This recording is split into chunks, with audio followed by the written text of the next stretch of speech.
Ladies and gentlemen, please welcome Chair Jamie Harrison.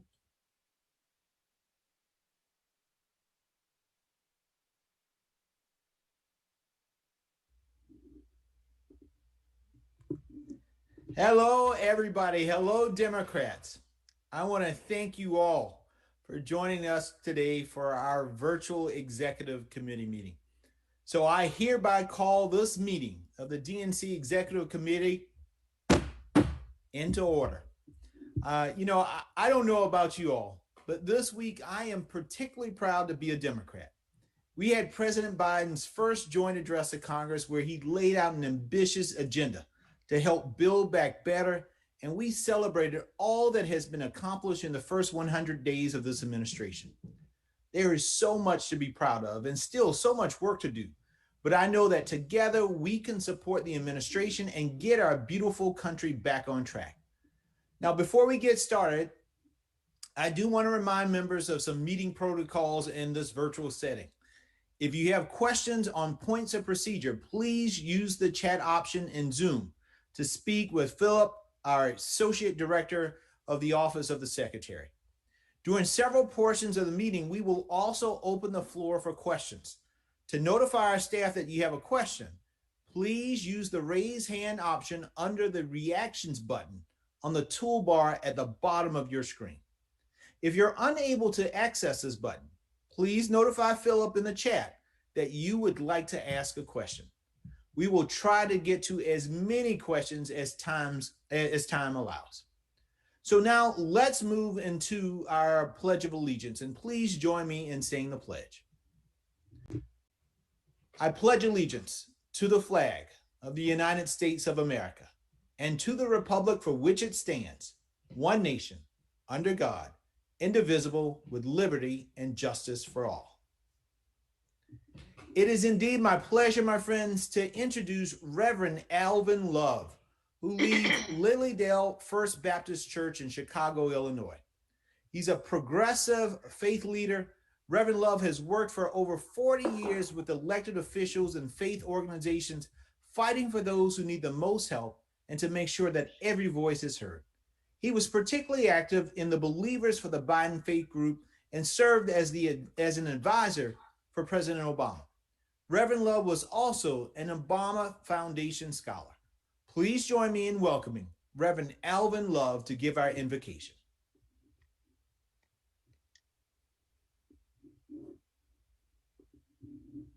Thank you, Chair Harrison, and thank you, Democrats, for the opportunity to be a part of this great gathering today in our executive committee meeting.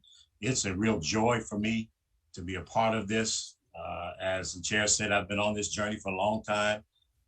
Began as a young community organizer in the city of Chicago and was trained by another young community organizer in the city named Barack Obama. So we've been fighting together for now 36, 37 years. And so it's a joy to be here and to see what is transpiring in our nation, to know that we are building back better. So we are grateful to God for all that he is doing with the DNC, with our president, and with our nation. And so I want to invite you to join me now in prayer as we begin our proceedings this morning. God, we come before you today with thankful and grateful hearts. We thank you for the Democratic National Committee, for our chairperson, Chair Harrison, for Chair Wilson. We thank you, God, that you bring us together at such a time as this, that we might celebrate what you have already done and prepare for what you are going to do with us, through us, and for us in the days ahead. We thank you, God, for the Democratic National Committee. We thank you for our esteemed leader, President Biden, Vice President Harris. God, we thank you for the United States of America that gives us the opportunity to share the gifts that we have for the betterment and the building of our country. We thank you today for the accomplishments of the first 100 days of the Biden administration. And now, God, we ask for your blessings upon us as we seek to engage the challenges which are yet before us. As we do so, we ask that you would bless us with a spirit of unity, that you would bind our hearts and our minds together, remind us that we are one people. Help us, God, to move together in that spirit, across the aisle and across this nation, that we might build a better country and build America back. We pray, oh God, that you would bless us with a sense of justice across this nation. Bless us with a spirit of peace. And bless us, God, with a clear vision and direction for our country, which will empower all people, regardless of race, creed, religion, or background. Come now into this executive committee meeting. Bless Chair Harrison, bless Chair Wilson, bless our secretary, and bless all that are gathered, that we might discuss the business that you have before us today. We pray that all that we do would be done for your glory. We pray, oh God, that our nation will be blessed, and that all that is accomplished today will be for the good of the people of the United States of America. Bless our gathering today, bless our efforts, and bless the United States of America. Amen. Amen. Thank you, Reverend Love, so much for your inspirational words. With that, I would also like to recognize our DNC Secretary, Jason Ray, for a determination of the quorum. Well, thank you so much, Mr. Chair, and it's great to see all of our executive committee members today joining us from across the country. While I dearly miss seeing all of you in person, I know that thanks to the Biden-Harris administration, we'll hopefully be able to get together again soon. But Mr. Chair, I'm pleased to report that we do indeed have a quorum of members of the executive committee gathered here today. Thank you so much, Mr. Secretary. With that, we will next hear from an amazing state party chair and an amazing grassroots leader, and that's Charles Wilson. Charles serves as the chair of the DC Democratic Party. During his tenure, he has worked to build a better future for everyone in the nation's capital, and working with the mayor and other key elected officials, Charles Wilson has been a tireless advocate for DC statehood. He's a proud resident of Ward 8 in Washington, D.C. in his day job, and Chair Wilson also works as an attorney focusing on diversity, equity, and inclusion matters. You all know that we are with our brother Charles in every step of the way, because we are looking forward to welcoming D.C. as a 51st state. With that, Mr. Chairman, the floor is yours.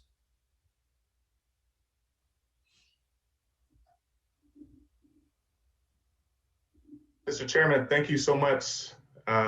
Good day, everyone. Good day, Democrats. I would like to virtually welcome you guys to Washington, D.C. Of course, we all wish we could be here in person. In fact, this is my favorite time of the year. Everything is in bloom in this town. In fact, last weekend, I took my son to soccer practice on the Anacostia River, and you could tell there was a real sense of optimism that life is starting to get back to normal. Thanks to the leadership of our president, more than 200 million COVID vaccine shots have been administered. The CDC's new guidance, we can safely be outside without masks for the first time in a year. We're not just returning back to normal, we are indeed building back better. And with the hard work of so many here today, we passed the American Rescue Plan. This legislation will not just allow us to get shots in arms and checks in pockets, but it's going to help us combat childhood poverty, lowering the cost of healthcare, supporting small businesses, and providing critical relief to our local governments. Together, we're going to pass the American Jobs Plan to make critical investments in our country's infrastructure, and the American Family Plan to build a brighter future for our children. And we're so excited because of our president and the leaders of the House. and the Senate, I'm proud to report that DC statehood is closer to becoming a reality more than it has ever been in the past. Our president recently issued a statement of administration policy strongly supporting H.R. 51. The DC statehood bill passed the U.S. House of Representatives, and Leader Schumer has pledged to bring DC statehood to a vote in the Senate. We still have work to do to get more senators on board, but with your help, we know we're going to do it. That one day soon, my neighbors and I will have the same voting rights each of you enjoy. I cannot wait till we meet together in person again. Thanks to our president, we're going to get there sooner rather than later. And over the next couple of days, let's all commit to putting together the hard work to move our party and our country forward. Together, there are brighter days possible for the American people. Thank you guys. Enjoy the meeting. Thank you so much, Mr. Chairman. Really appreciate it. And again, we can't wait until we can celebrate with you and particularly the mayor and Eleanor Holmes Norton. I know when that bill passed, she was doing cartwheels, backflips, and everything else in the House. And I know when we get it past the Senate, she'll probably skydive when we get that passed. But we are so excited for the District of Columbia and looking forward to final passage. And with that, I'm also excited to welcome our next guest, folks. It's Jen O'Malley Dillon. Jen is no stranger to many of you, and I have the honor of working with her closely each and every day. You know, she's the former executive director of the DNC. Jen understands how the DNC can work with the administration to ensure that our strategic priorities and goals are aligned. She's going to talk to us today about all that has been accomplished in these first 100 days and how we can continue to help support the Biden-Harris administration. Jen, so great to have you on today, and the floor is yours. Thanks, Chairman. It's so great to see all of you guys. I was just thinking today that, like, basically for my entire adult life, every kind of big moment I have shared with the DNC. So it is nice to be here right around the 100 days and to be able to just be with all of you, because you all have such a big part of that. And the president, he's out. He actually is just about to start speaking in Philly at Amtrak 50th anniversary and talking about the jobs plan and our infrastructure bill. But he wanted to say hello to everyone as well. And I know, you know, he is, you should know, he knows all the work that the DNC has been doing to support and amplify what's happening and also the state parties across the country. So anyway, I know you have so much going on. Thank you for taking the time. I want to just give you a couple minutes on how we're thinking about where we are and where we're headed. And, you know, we feel really good about where we are. But if the president was here, he would say, we have so much left to do, and that this is not a moment for us to pat ourselves on the back or spike the football, but this is a moment to take stock of the progress that's been made. And then really focus on the work ahead. And he would say that the work ahead is hard, just like the work before us. But we really feel like these first 100 days have both sped by and been the longest 100 days of my entire existence, which is great because we've gotten so much done and because we have had so much to do. And as you know, he was laser focused from the very beginning on getting shots in arms and getting the economy back on track.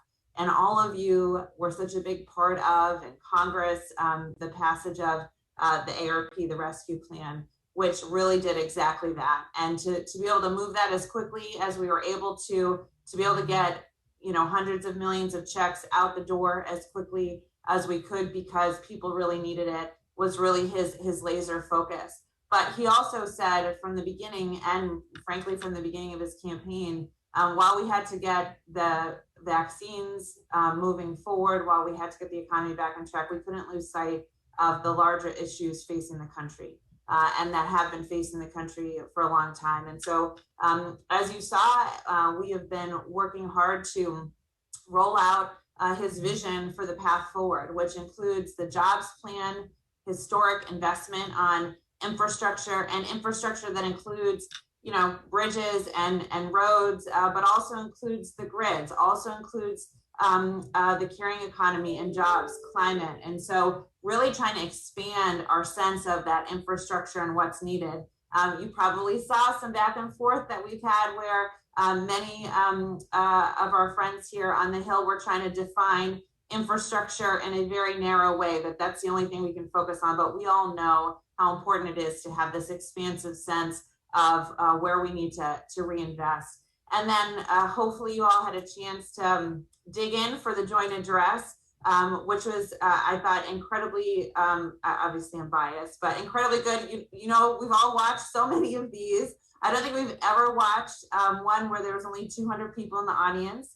And, you know, I don't know that he was sure what it'd be like to be in there and not have 1,600 people and have, you know, the kind of elements that were part of it. But I thought he knocked it out of the park. He spoke for an hour. It did not feel like that to me, which is good. Hopefully everyone had some popcorn and, you know, whatever ice cream he would hope to watch through it. But what you heard from him, I think, was incredibly powerful. I think he really wanted to make sure to speak to the families plan, something we've been talking about starting in the campaign, that we need to make sure that we're putting investment back in our people and in the middle class, and really thinking about what we need to do for human infrastructure, if you will, and really driving home, honestly, a once in a generation investment in our children. And that's how we're talking about it. That's how we see it. That's how the president sees it. And that's really how we laid that out. And we are going to continue to focus on that. We're going to continue to focus on the jobs plan and getting something passed. As you have heard the president say, he laid out his plan, not just a plan, but also how to pay for these plans. He believes in them deeply. He believes this is the time that we need to have this bold vision for moving forward and to remind people that government can work again. And I think you've kind of heard him speak to that. But he's also very open to negotiating and working on a path forward, because we don't have the luxury of no action. And so you're going to see him over the course of the next several weeks really push and prioritize working with Congress. Republicans have put forth a deal. We're going to make sure that we're staying close and not losing sight of what we need to get done. But also, you know, the American people are looking for a president that can lead and has a vision, but also is going to work hard to get things done. And so he's very focused on that. We feel very much that he's well positioned there. He's also, as he spoke to in the joint address, heavily focused on healthcare. As you know, investments in ACA were in the families plan. There's a lot of work to do on healthcare. So that's another piece that he really spoke to. He spoke to immigration. He spoke to dreamers and TPS and essential workers and farm workers. You know, spoke to guns and really pushed Congress to move forward on the George Floyd Act by the anniversary of the killing of George Floyd, which is coming up on May 25th. And so, you know, really trying to not just push this very big vision, but also show that there's a path to get it done, but really push for a timeline that does not have us continue having the same conversations over and over again, but really focuses on the immediate needs to address this stuff right now. We are out there. Yesterday, we had this amazing car rally. We saw the chairman out there, which was so fun. And Mayor, you know, we have not had a car rally, which, you know, is our version of crowd events since the campaign. I'm pretty sure this is the biggest one that we had. I think we had like 1,000 cars RSVP. And it just really shows, I think, the excitement and energy that are around this agenda. And one of the things that's been most important to the president is to take people on this journey with him, from where he started in the campaign to how he ran, to his vision for rebuilding the soul of America, to his inauguration to now.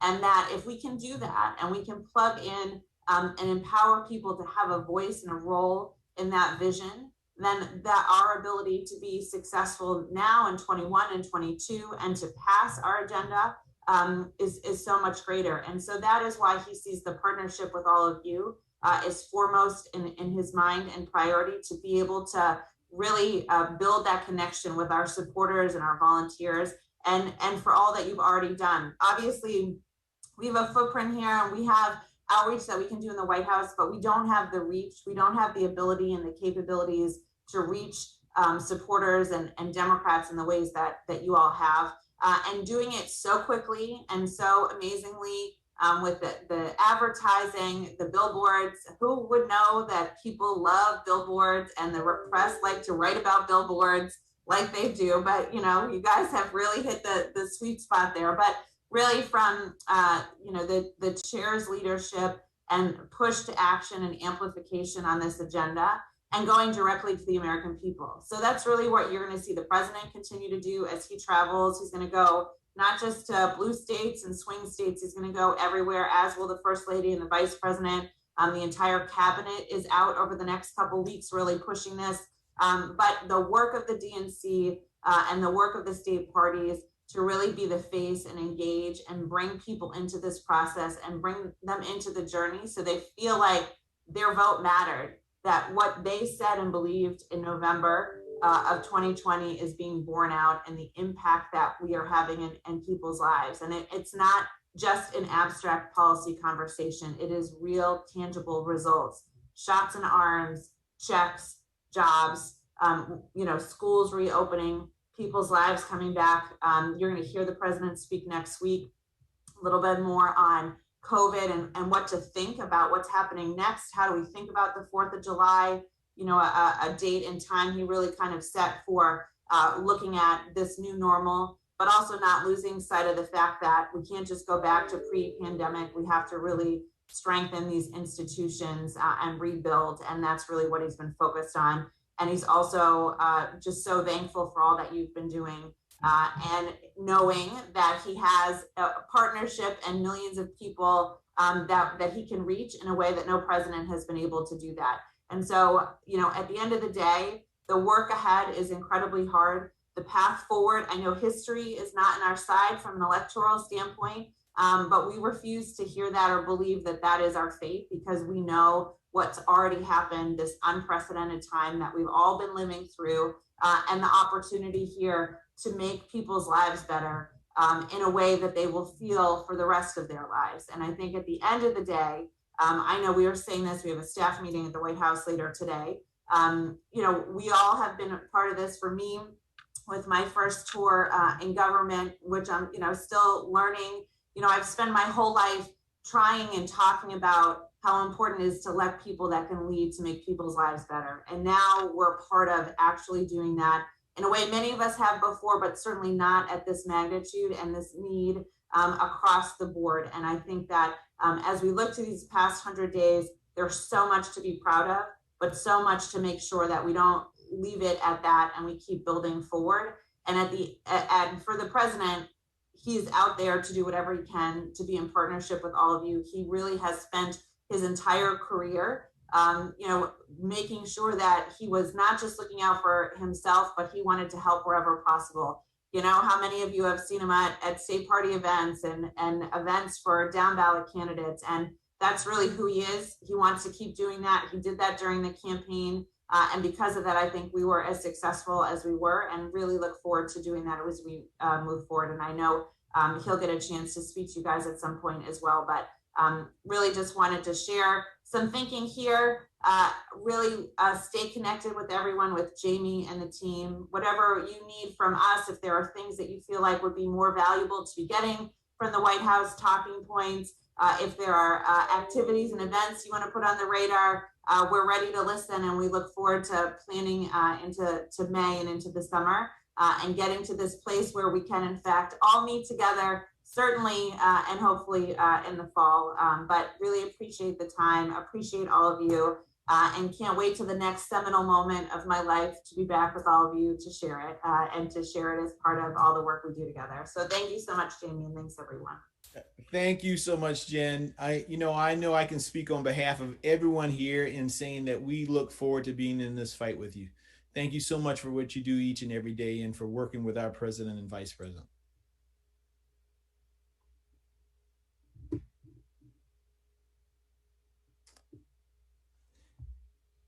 Jamie Harrison. Jamie Harrison is going to be tapped by Joe Biden to head the Democratic National Party. I am proud to join all of you, and I can't wait to see what we accomplish together. We can make ourselves a stronger party, not only to your generation, but to all generations. Let us double down and continue the fight for equality and for all of the voices in our communities to be heard. That's what I plan to do as DNC chair. This is your Democratic Party. I'm committing to a 50-state and 7-territory strategy that takes no voter and no community for granted. I will always be in your corner. The DNC has had one of its most successful fundraising cycles. A moving billboard. I've never seen anything quite like this. Democrats are finally not shy anymore about stuff they get done in government. If there's any legacy that I want, it is to see the Democratic Party be a vibrant party in the South. Our party is the party of inclusion. If you stand for opportunity, safety, and hope for a better future, then you stand with the Democratic Party.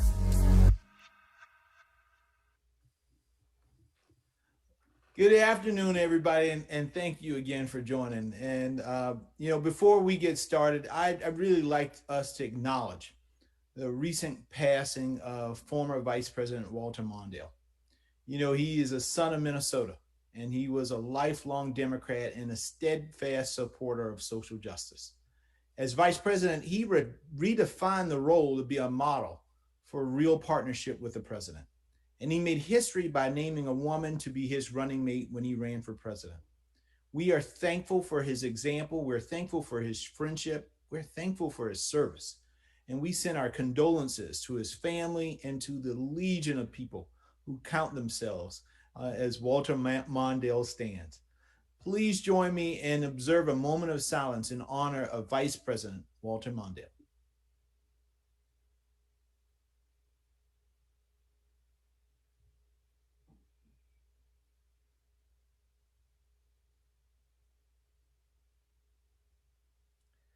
Thank you all. And with that, I want to turn over briefly to our good friend Ken Martin, who is the president of the ASDC, and he's also the chair of the Minnesota DFL. Ken is a mentee, and was so close to the vice president. And Ken, I know you have some thoughts that you would like to share as well. And thank you, Chairman Harrison, for those kind words and for allowing me a chance to reflect on one of Minnesota's giants. In between the immense grief of another Black man, Dante Wright, being killed at the hands of Minnesota law enforcement, and the elation of the just verdict in the Derek Chauvin trial, the North Star State, Minnesota, lost our North Star, my friend, Vice President Walter Mondale. It was two white Northern liberals from Minnesota, Hubert Humphrey and Walter Mondale, who helped author and champion much of the civil rights legislation we saw in the 60s and 70s. Fritz Mondale was instrumental in negotiating and helping to pass the Fair Housing Act, Voting Rights Act, and the key provisions of the Civil Rights Act of 1968. And before he was a U.S. Senator, Attorney General Mondale was responsible for helping bring forward the landmark U.S. Supreme Court case Gideon versus Wainwright, which ensured that every individual, regardless of race, ethnicity, or income, had a guarantee to legal counsel in a court of law. Now, more than anyone else, and you heard Chairman Harrison say this, Vice President Mondale was responsible for defining the modern vice presidency by crafting a much larger role for the office than ever before, which he subsequently used to further the causes of peace and civil rights across the globe. It was Mondale's hard work that opened up the negotiations, which ultimately led to the Camp David Accords and the peace treaty between Israel and Egypt, a peace treaty that endures to this day. On the world stage, Walter Mondale was also a champion for the cause of refugees fleeing violence in Vietnam, and his passionate advocacy on their behalf saved countless lives. In my time in politics, I have never met a more decent, humble, and genuine person who truly defined what it means to be a public servant. I feel blessed to have gotten to spend so much time with Fritz over the last 20 years. During our standing monthly lunches, I learned more about politics than anyone could ever learn in a lifetime. And every time I left a conversation with Fritz, I would think about how unfortunate it was that he wasn't elected president in 1984. What could have been for this country and for future generations had this honest and respectable man been given the chance. It was an honor of my lifetime to call Fritz Mondale a friend and a mentor. He was someone who always treated people with dignity and respect, And at the end of every conversation we had, Fritz would say with that simple Mondale statement, keep up the good work. A simple but powerful call to action. Keep up the good work. Well, thank you, Fritz. Thank you for all that you did for Minnesota and for our nation. Your good work made a difference. Your good work improved people's lives, and your good work changed the history of this great nation. I will miss you, my friend, but I promise that all of us in this room today will continue to heed your call to action, and we will all keep up the good work. Thank you, Chairman Harrison. Thank you, Ken. And you know, the Vice President will truly be missed because he touched all of our lives. So thank you so much for those beautiful remarks, Ken. Folks, you know, by now, many of you have heard me share my story. And as many of you know, my mom had me when she was a teenager. And we lived with my grandparents in Orangeburg, South Carolina. Neither of them made it to high school. My grandmother had an 8th grade education and my grandfather had a 4th grade education. They both spent most of their lives doing manual labor. My grandma picked cotton and my grandfather paved roads. You know, everyone in my house worked hard because nothing ever came easy. Most of my childhood was spent just trying to get by. When I was old enough, my grandparents gave me an important job around the house. I read the bills to them. Now, I didn't always understand exactly what I was reading, but I'll never forget the looks they exchanged across the kitchen table. We didn't always have the money to pay. There was no savings in my house. As soon as money came in, it went towards something we needed.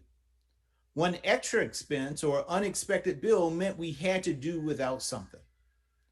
I remember days where I'd have to do my homework in the dark because our power was turned off, or we had to pour water on our cereal because we couldn't afford milk.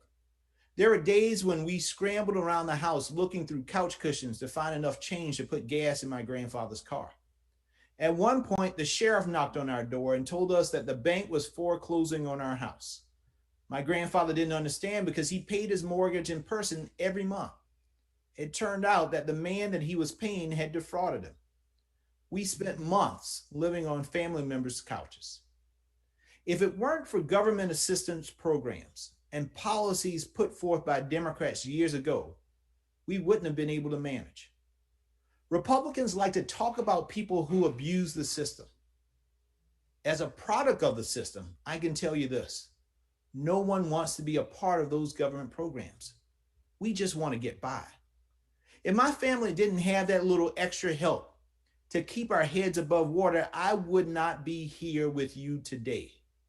I would have likely dropped out of school so that I could help them pay their bills.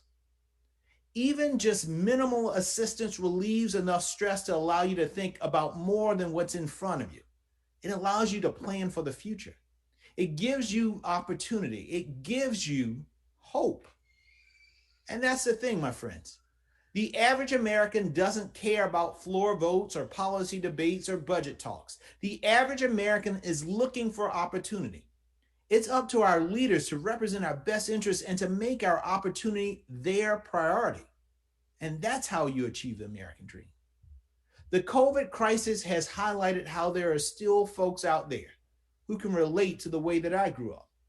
Too many spent the past year sharing the same worries that shaped my childhood. And on top of that, they had to deal with a once-in-a-century pandemic raging in their communities. What did the Republicans in power do? Not enough. And we had to force them to do just that. They said things like, we need to sacrifice our grandparents for the sake of the economy. You all remember that. They turned health and safety into a partisan issue.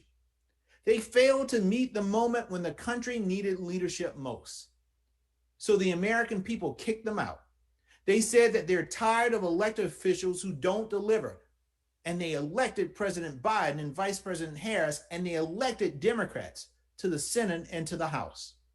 And when times are tough, and when we needed leadership the most, Democrats proved that they will show up and that they will deliver. Since President Biden took office and Democrats took charge, we have created more than 1 million jobs, and we've provided relief to 4 million small businesses that were just struggling to keep their doors open. We've announced a once-in-a-generation investment in infrastructure to make America more competitive and to help create millions more jobs. We've announced the largest summer food program in history to feed more than 30 million low-income children. We have put the country in a position to cut child poverty in half by next year. We have put teachers and students back in classrooms. We have administered more than 200 million vaccinations in the president's first 100 days. We have sent over 160 million direct checks to folks who need them. This all came about through Democratic leadership, the same leadership that created policies that allowed a kid like me to go from studying with the lights off to Yale to becoming the DNC chair. And folks, we are not done. We are going to follow the hugely successful American Rescue Plan with the America Jobs Plan and the American Families Plan. So now where does the DNC come in? It's simple. We need to work to elect more Democrats. We have to elect more Democrats. And the best way to do that is to bring the party closer to the people that provide the power. You know, we've been in productive and ongoing conversations with Ken Martin and with all of our state party chairs. And since I've come to the DNC, I'm pleased to have done over 20 events across the country with our state parties. I once sat where they now sit.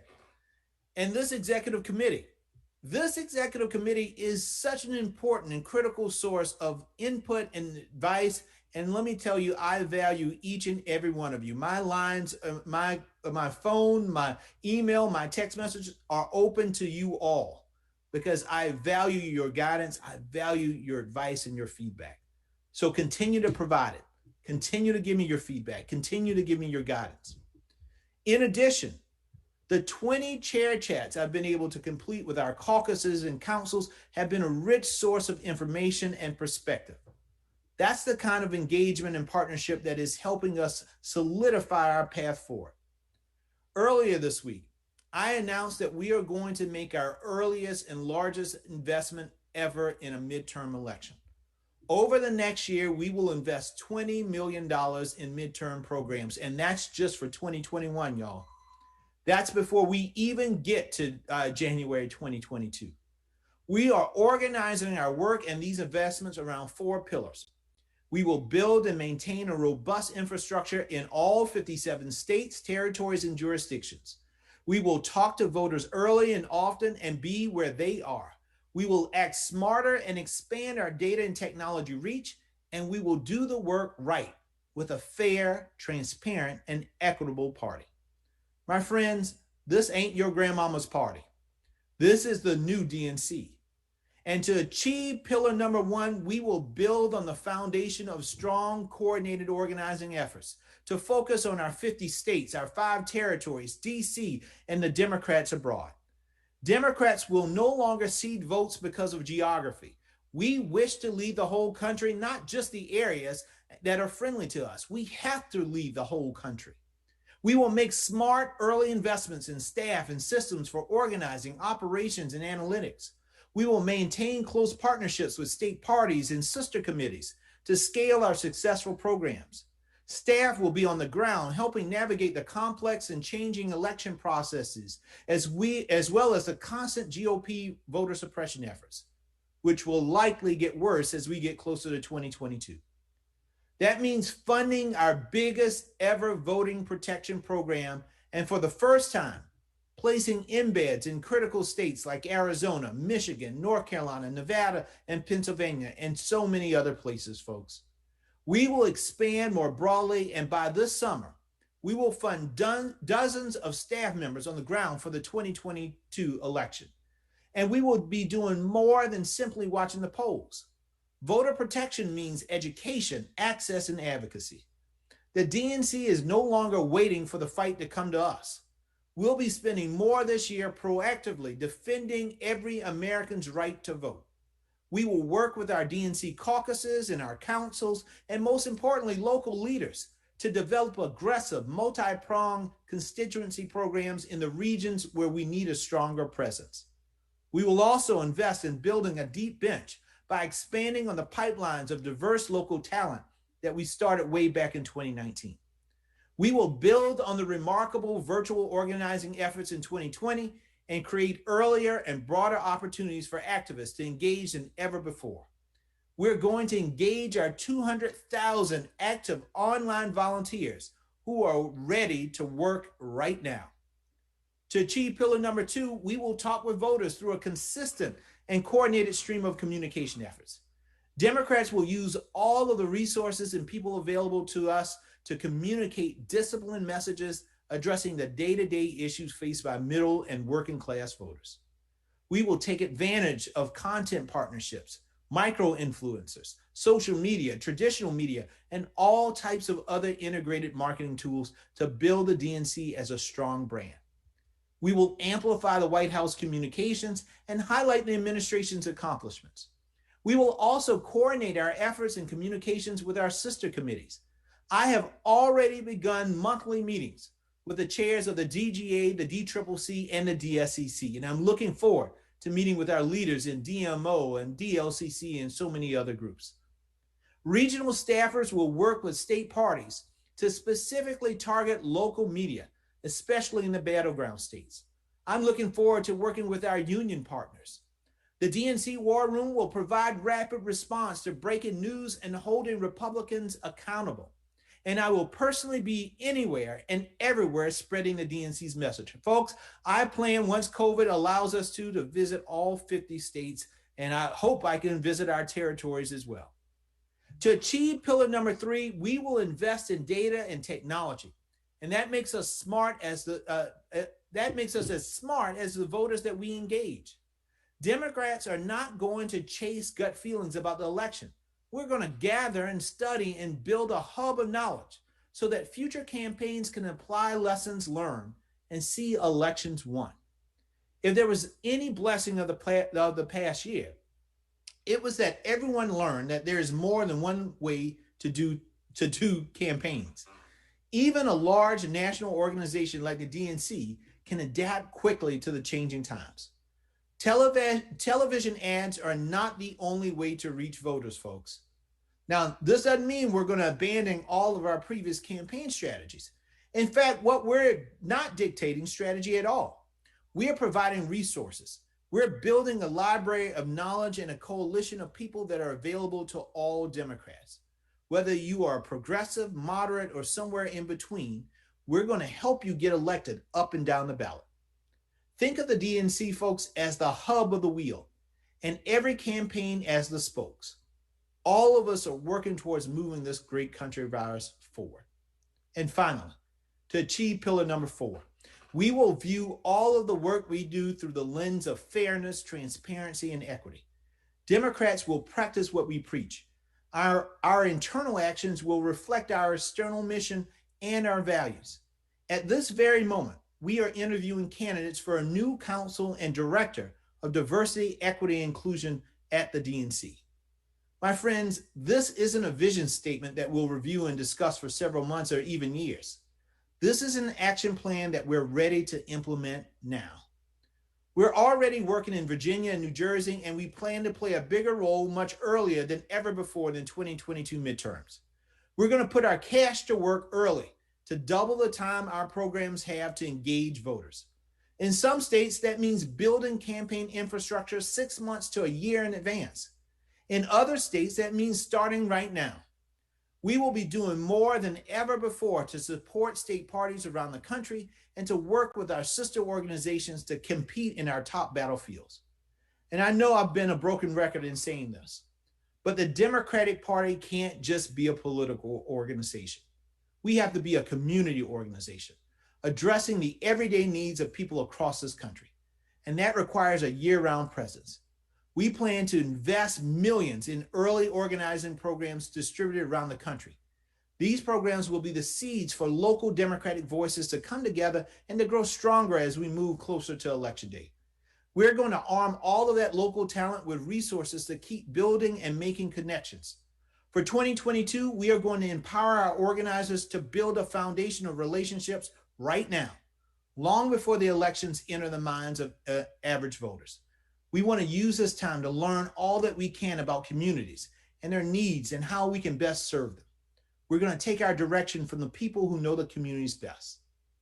My friends, the DNC is not going to cede a single seat. We're not going to ignore a single community. We're going to reach out to each and every American and make a connection.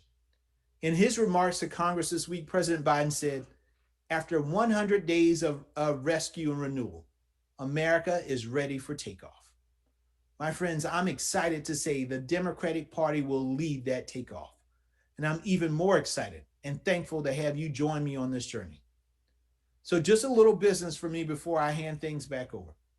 We are in the process of determining what makes sense for our next full DNC meeting. Now, I know all of you are anxious. When are we going to have the next DNC meeting? I'm anxious also. While I would love for everyone to be together, our decision-making will be guided by what is safest for everyone. And I'm hoping that we can all be together for our next meeting. At that next meeting, we will work through how we will continue to support and promote the Biden-Harris administration's priorities, our strategies for gearing up to help states with elections in 2021 and the midterms, as well as the reorganization of our standing committees, at-large appointments, and caucuses and councils. And I want to thank everybody and to let you know that I'm looking forward to a productive meeting today. But I want you also to know that we are going to try our very best, if we can, to try to get together for that next meeting. And so Jason and the Secretary's office and I will be in touch with you all to give you more details as we try to work things out. With that, DNC members, I wanted to introduce some very, very important people. So first, our DNC members. You know, I've said this so many times. I'm grateful to be on this team with each and every one of you, and especially grateful to have you, to have such an amazing team of officers that are joining me on this journey. With that, I want to introduce our officers to you. Our vice chairs. First, Mayor Keisha Lance Bottoms, mayor of the great city of Atlanta, who I was just with yesterday in Georgia. Illinois Senator Tammy Duckworth. Congressman Philemon Vela, who's from the great state of Texas. Michigan Governor Gretchen Whitmer. Now, Governor Whitmer could not be here with us today because of prior commitments in Michigan, but she has been such a fantastic member of our team. ASDC President Ken Martin and the chair of the Minnesota DFL. Our treasurer, Virginia McGregor. Our finance chair, Chris Corge. And last but not least, our amazing secretary, Jason Ray. Folks, these are our officers. And I'm so happy and so pleased to be working with them as we build this strong DNC. So again, thank you, officers, for being on today. You know, these folks are the real deal. And not only do they represent the diversity of our party's grassroots, but they're also dedicated public servants and savvy political minds who are committed to ensuring the success of our party. I would also like to take a moment, and they are all available, and they've told me they want to help you all. So state parties, you got requests, make sure that you work with Patrice and her department so that our officers can go out and speak with your members as well. I also want to take this moment to introduce to you all the amazing senior leadership team that we have at the DNC. I've been so impressed with these staff members and their tireless dedication to this work. So with Sam, our executive director, leading the way, the DNC team is the best of our party, and they bring such tremendous experience and diversity and strength to the Democratic Party. If we were meeting in person, I would take this opportunity to introduce this team and to ask them all to stand. But with our virtual format, I am pleased to present a graphic so you can see the senior team that is working so hard to grow our party, build on our successes, and to defend our victories in the months and years ahead. So if you can, let's give our senior DNC team a great round of applause. And the Secretary's office will be getting to you a directory of this team so that you can also get in contact with them as well as you start to try to figure out and understand the various departments at the DNC. Now, this week, we have been celebrating the successes of the first 100 days of President Joe Biden and Vice President Kamala Harris and this great administration. And we wanted to show you a video to demonstrate these amazing 100 days.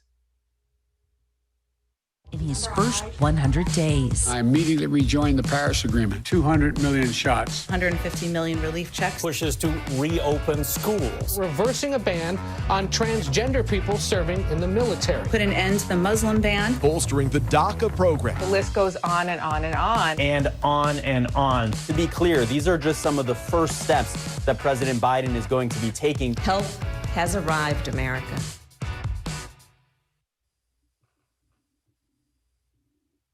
Fantastic. Well, you know, at the DNC, we've been reaching out to supporters to talk about the major legislative wins this administration has already had, including the American Rescue Plan. And we've been talking about the importance of passing the American Jobs Plan. On Wednesday, we hosted a virtual watch party and a grassroots preview event with Dr. Biden and Mayor Lance Bottoms. We had over 10,000 grassroots activists who joined us for this tremendous event. This administration has accomplished so much in just a short period of time. And I want to make sure you all are updated on all the things we've done and will continue to do to amplify the work that President Biden and Democrats all over the country have been doing to deliver on legislative priorities that provide much needed relief to millions of working people across the country. So please join me in welcoming our communications director, Adrian Watson, and our senior advisor to the communications team, Brad Woodhouse, who will share a communications update. Following their presentations, we will have an opportunity to take a couple of questions. So please feel free to raise your hand or message Philip in the chat if you're interested in asking a question. And you do not need to wait until the end of the presentation to do just that. With that, Adrian and Brad, the floor is yours. Hey guys, it's so good to see you again. It's been a while. You know, the comms team is firing away on all fronts. As many of you know, I worked with you last year and the years before from the War Room. And, you know, our big idea here is we are building on all the success we had over the past 4 years with the comms team, bringing that like kind of aggressive approach that we had with the War Room that was so successful over the 2020 election. But we have this new kind of fun factor, which is having a White House and having all these new accomplishments to talk about. And so that's added, I guess, a new dimension to the comms team. We've, as you know, we've always had like the regional program, the chairs program, the War Room, and now all these silos are having to work together to start this new kind of, it's like a PR campaign really to promote all of the incredible work that that Biden, Pelosi, Schumer are doing together because Democrats were elected. And so it has been really fun. I think you know that I spent the last 4 years focused almost entirely on Trump. And so being able to talk about incredible things like the COVID relief package and the infrastructure plan, the families plan, and the first 100 days has been really rewarding.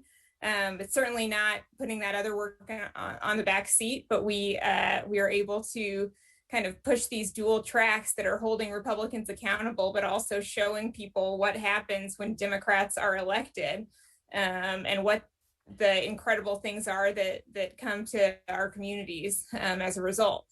And so with that, we are using any opportunity to talk about our first big achievement, the COVID relief package, and shots, checks, jobs, and so much more that went into that.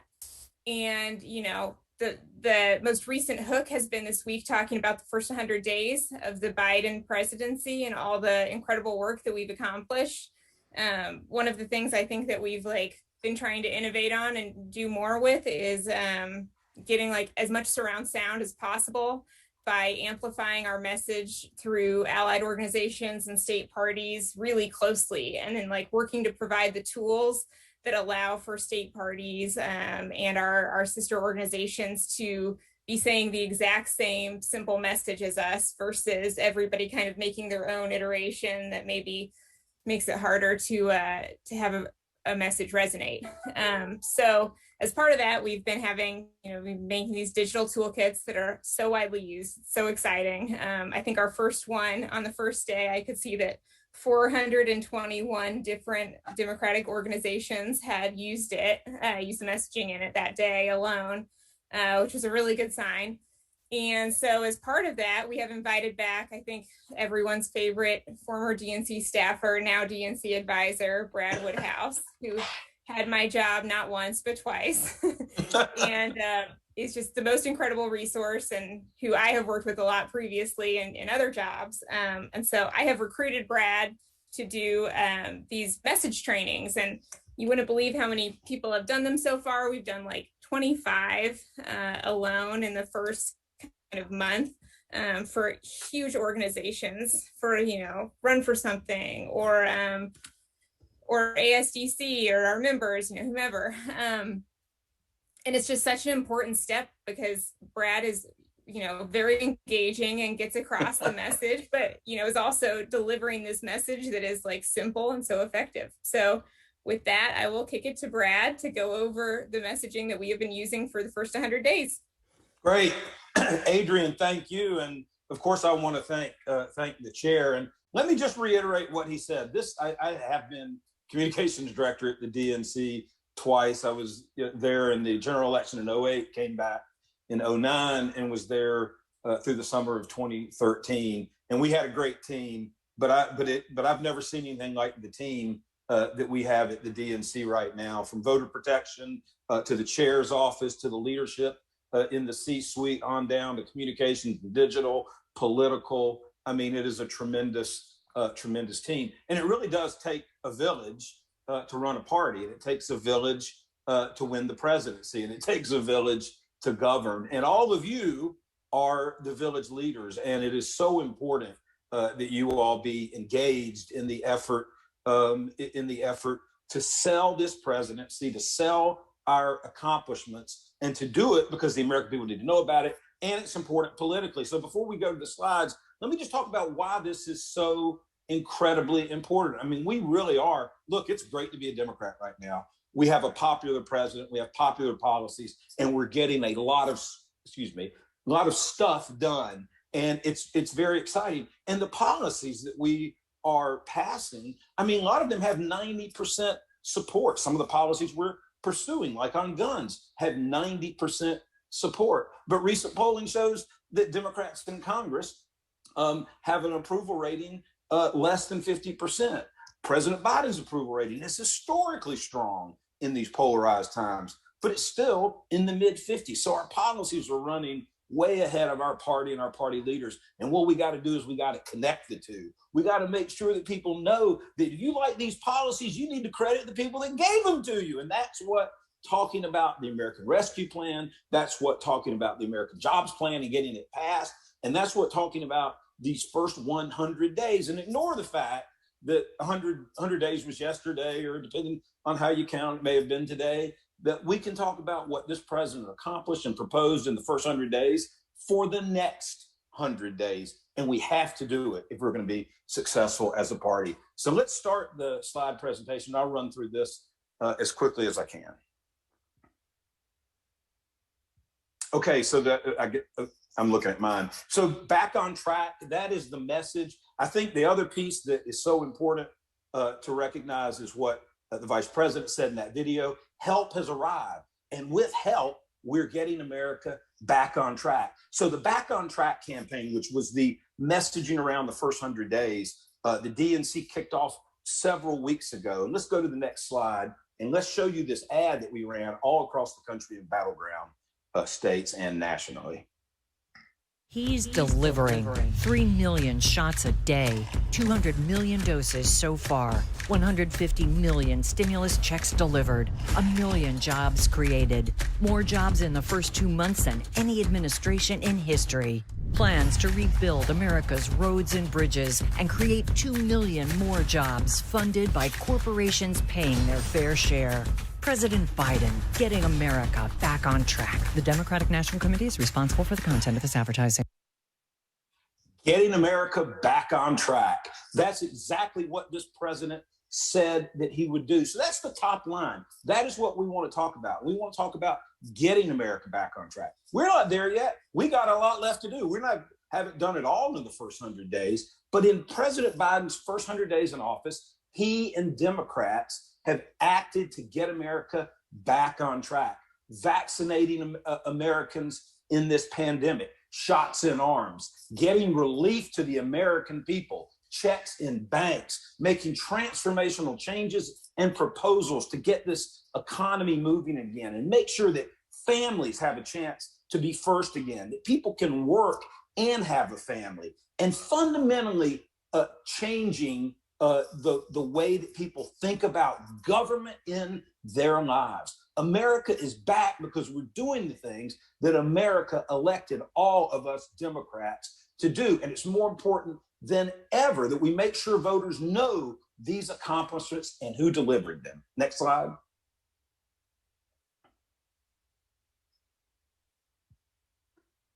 So first of all, and some of you have heard my other presentation on the American Rescue Plan, be loud and be proud. I mean, it seems to be a disease among Democrats that we don't want to brag on ourselves. Now, look, we got to do it the way Joe Biden would do it.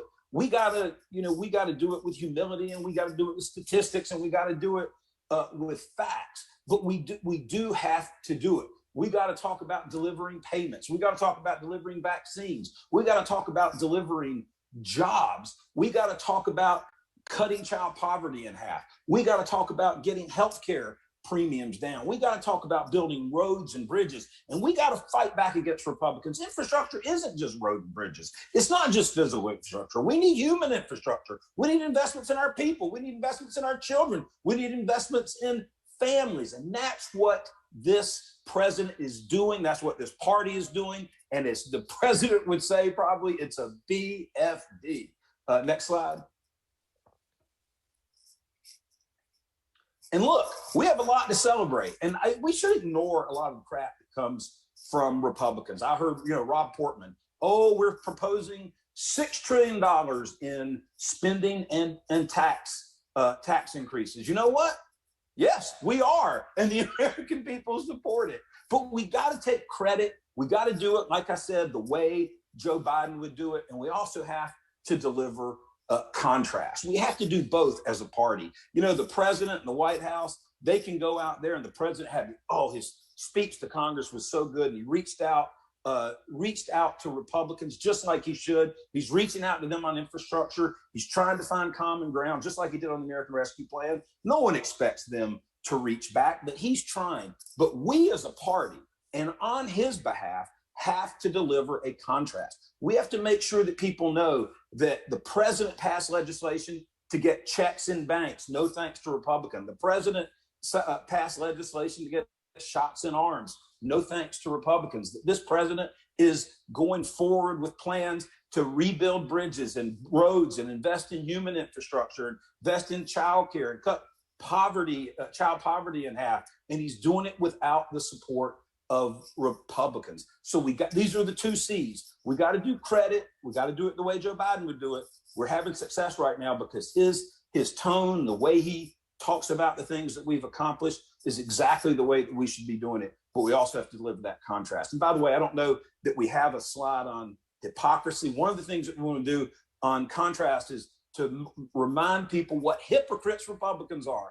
They're out there right now taking credit for items in the American Rescue Plan. We didn't get a single Republican vote. So when we deliver a contrast, we need to make sure that they're held accountable for failing to vote for the American Rescue Plan, for failing to work with this president on his other proposals, and also make sure they're held accountable for their hypocrisy. Next slide. And we got to take action. This is really important. So you got to have the right attitude. You got to be loud. You got to be proud. Don't take crap from the other side. Right now, we can ignore most of their criticisms and talk about what we're doing for the American people, because what we're doing for the American people has vast bipartisan support. So if you got the talking points, you got the right attitude, you got to do something with that. And you're doers, and you are the party's doers. And that means like what we're doing out of the DNC proper. That means statements. It means press releases. It means sharing your story or sharing the story of your community and how it's benefiting from these policies. And to do that online, to do that in social media, to do that out in your community. We need to have events. Now, we're probably not ready to have a lot of in-person events, though we have a hell of a car rally in Georgia yesterday, but we need to do virtual events. We need to take this opportunity and take the guide that has gone out about the 100 days, which is fresh and which is something that, we can use for the next 100 days, and look through that guide and think of things that we can do to help generate earned media. And earned media meaning that we want to get people to cover it, that we want news cameras and newspapers and radio, and we got to do as much of that as we can, because we got to, as Adrian said, we got to have a surround sound approach to getting this message out. Next slide.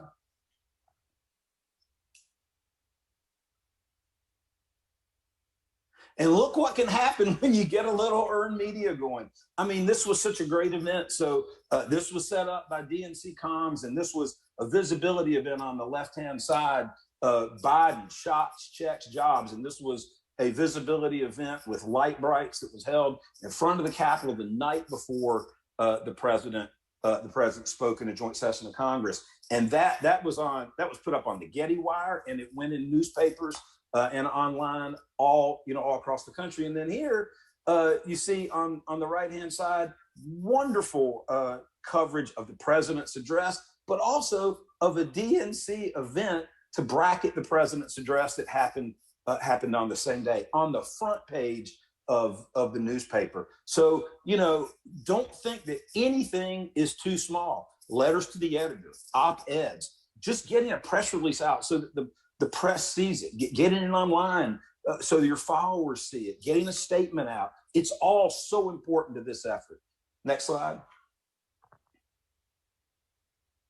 And then we got to do social media. I mean, this is as important as what we're doing in the earned media. It gets so many eyes. We need to be on Instagram and TikTok and Facebook and Twitter. We need to be in Facebook groups convincing people about our policies and that our policies are doing good. And we need to fight back when they say they're not. We need to you can do just something simple like take the talking points out of the guide, or look at other feeds. Look at the feeds of the president, the vice president, the chair of the DNC, DNC War Room, at the Democrats. Look at all these feeds and find content that you can send out to your followers, content that you can retweet, content that you can repost, content that you can just steal and make your own. We don't care. Just do it. And then there's great examples of taking what is more or less a paid advertising concept, a billboard, an earned media concept. We've got all types of press coverage for these billboards all across the country, and then turning it into something that really has legs online. And just social media, earned media, we got to be all over it as a party. Next slide. And there's all types of great content. And one place to find this content, again, is in the guide. It's on all of these social media feeds that are coming out. It's being sent out by DNC Comms over email to the press and to other folks and to allies. And it's moving graphics like the one on the left. It's an example of the billboard that we have up all over the country that America is back on track. And so these graphics are really important content to share online. You can do 280 characters on Twitter. You can do all types of characters on Facebook. But what people really want to see and what is really influential as they're scrolling through are graphics or GIFs, are videos. And so find that content, share it. If you're a person that can create that content and share it, God bless America. We need to do it all. Next slide. And I think that may be the last slide. So this last thing I'll say is just where I started. it is a great time to be a Democrat. We are accomplishing so much right now on behalf of the American people. But man, we got a tough row to hoe. We got a lot more that we need to get done. We got to make these policies popular. We got to keep our party popular. We got to keep our president popular. We got to connect our president and our party to policies that the American people want. You know, one of the biggest lies in American politics today are coming from Republicans that say that our policies are partisan. They aren't partisan. Go back to the American Rescue Plan. We have polls showing 75% support for the American Rescue Plan. We have polls showing 75% support for the American Jobs Plan. We have polls showing 90% support for a policy the president talked about the other night, which is to give Medicare the power to negotiate for lower drug prices. And then when you look at those polls, you get 95% to almost 100% support from Democrats, 75% support from independents, and often 50% or higher from Republicans. Hell, on prescription drugs, 90% of Republicans support that policy. We got to connect these policies to Joe Biden. We got to connect these policies to Democrats, to Nancy Pelosi, to Chuck Schumer, to Raphael Warnock, to Mark Kelly, to all these tough Senate races. And if we do that, we can survive what is historically a very tough election cycle, the first midterm of the party in power in the White House. So be loud, be proud, take action, tweet something today, put something on Facebook, fight like hell for this party, and we'll win. And with that, I'll turn it back over to someone. There you go, Mr. Chairman. Hey, can I say one thing before you jump back in? When you're ready to do 50 states, we got to do at least 48 of them in a bus. There's nothing I love more, and that we've done better over the years as a party, than get on a bus and go see all the American people in every community we can get to. Hell, we can get to Alaska in a bus. Well, Brad, you know, I have already talked to Reverend Barber, who wants to join us on a poverty tour going across this country. And if y'all want to get on the bus with me, let's get on the damn bus. Praise the Lord. Pass the tapes out. Do it. Let's do it. The one thing that, if you don't take anything from what Adrian and Brad said, just don't take crap, folks. We got to fight back. We got to push back against the hypocrisy and the lies, and we got to tell our story. And if you follow me on Twitter, you know that's what I try to do each and every day. I don't take anything from those guys, and I give it all back to them. So thank you, Adrian and Brad, for that. And I know we got some questions, but before we get to the questions, I hope all of you can join me, because we have a star who is on the call today. Today is she is celebrating 80 years on this great globe of ours. Join me in wishing Miss Lottie Shackelford, our own Miss Lottie, a very, very, very happy birthday. Happy birthday, Miss Lottie. And if you want to say something, Miss Lottie, we'll take you off mute for a second, and then we'll go to the questions.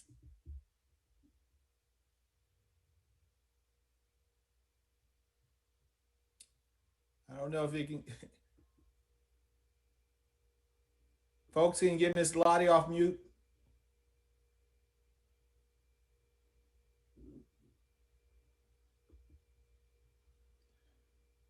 Okay, maybe not. Apparently they're working on it. Well, in the meantime, until we get that worked out, I know that many of you have some of you have questions, so please use the raise hand feature or indicate in the chat that you want to ask a question, and Secretary Ray will recognize you, and our production team will unmute your microphone, or at least try to. Thank you, Mr. Chair. Our first question today comes from Belle Leong Hong, our AAPI caucus chair. Belle, take it away. Good afternoon. This is wonderful to see everybody, even if virtually, next time in person. To Adrian and Brad, and I'm not sure if this question is properly directed to you. There has been a lot of misinformation and malinformation, especially in the social media, and especially for in the ethnic social media. I need some help with messaging, especially pushing back on a lot of this crap that we're getting. I don't know what is the DNC doing. I mean, I know that we're doing it on a mainstream social media, but the area which is affecting my community a lot is in the ethnic social media, like WeChat, WhatsApp, and that kind of stuff. That's so helpful to hear. Yeah, like you said, we have Tim Durgan and his whole team, the disinfo team.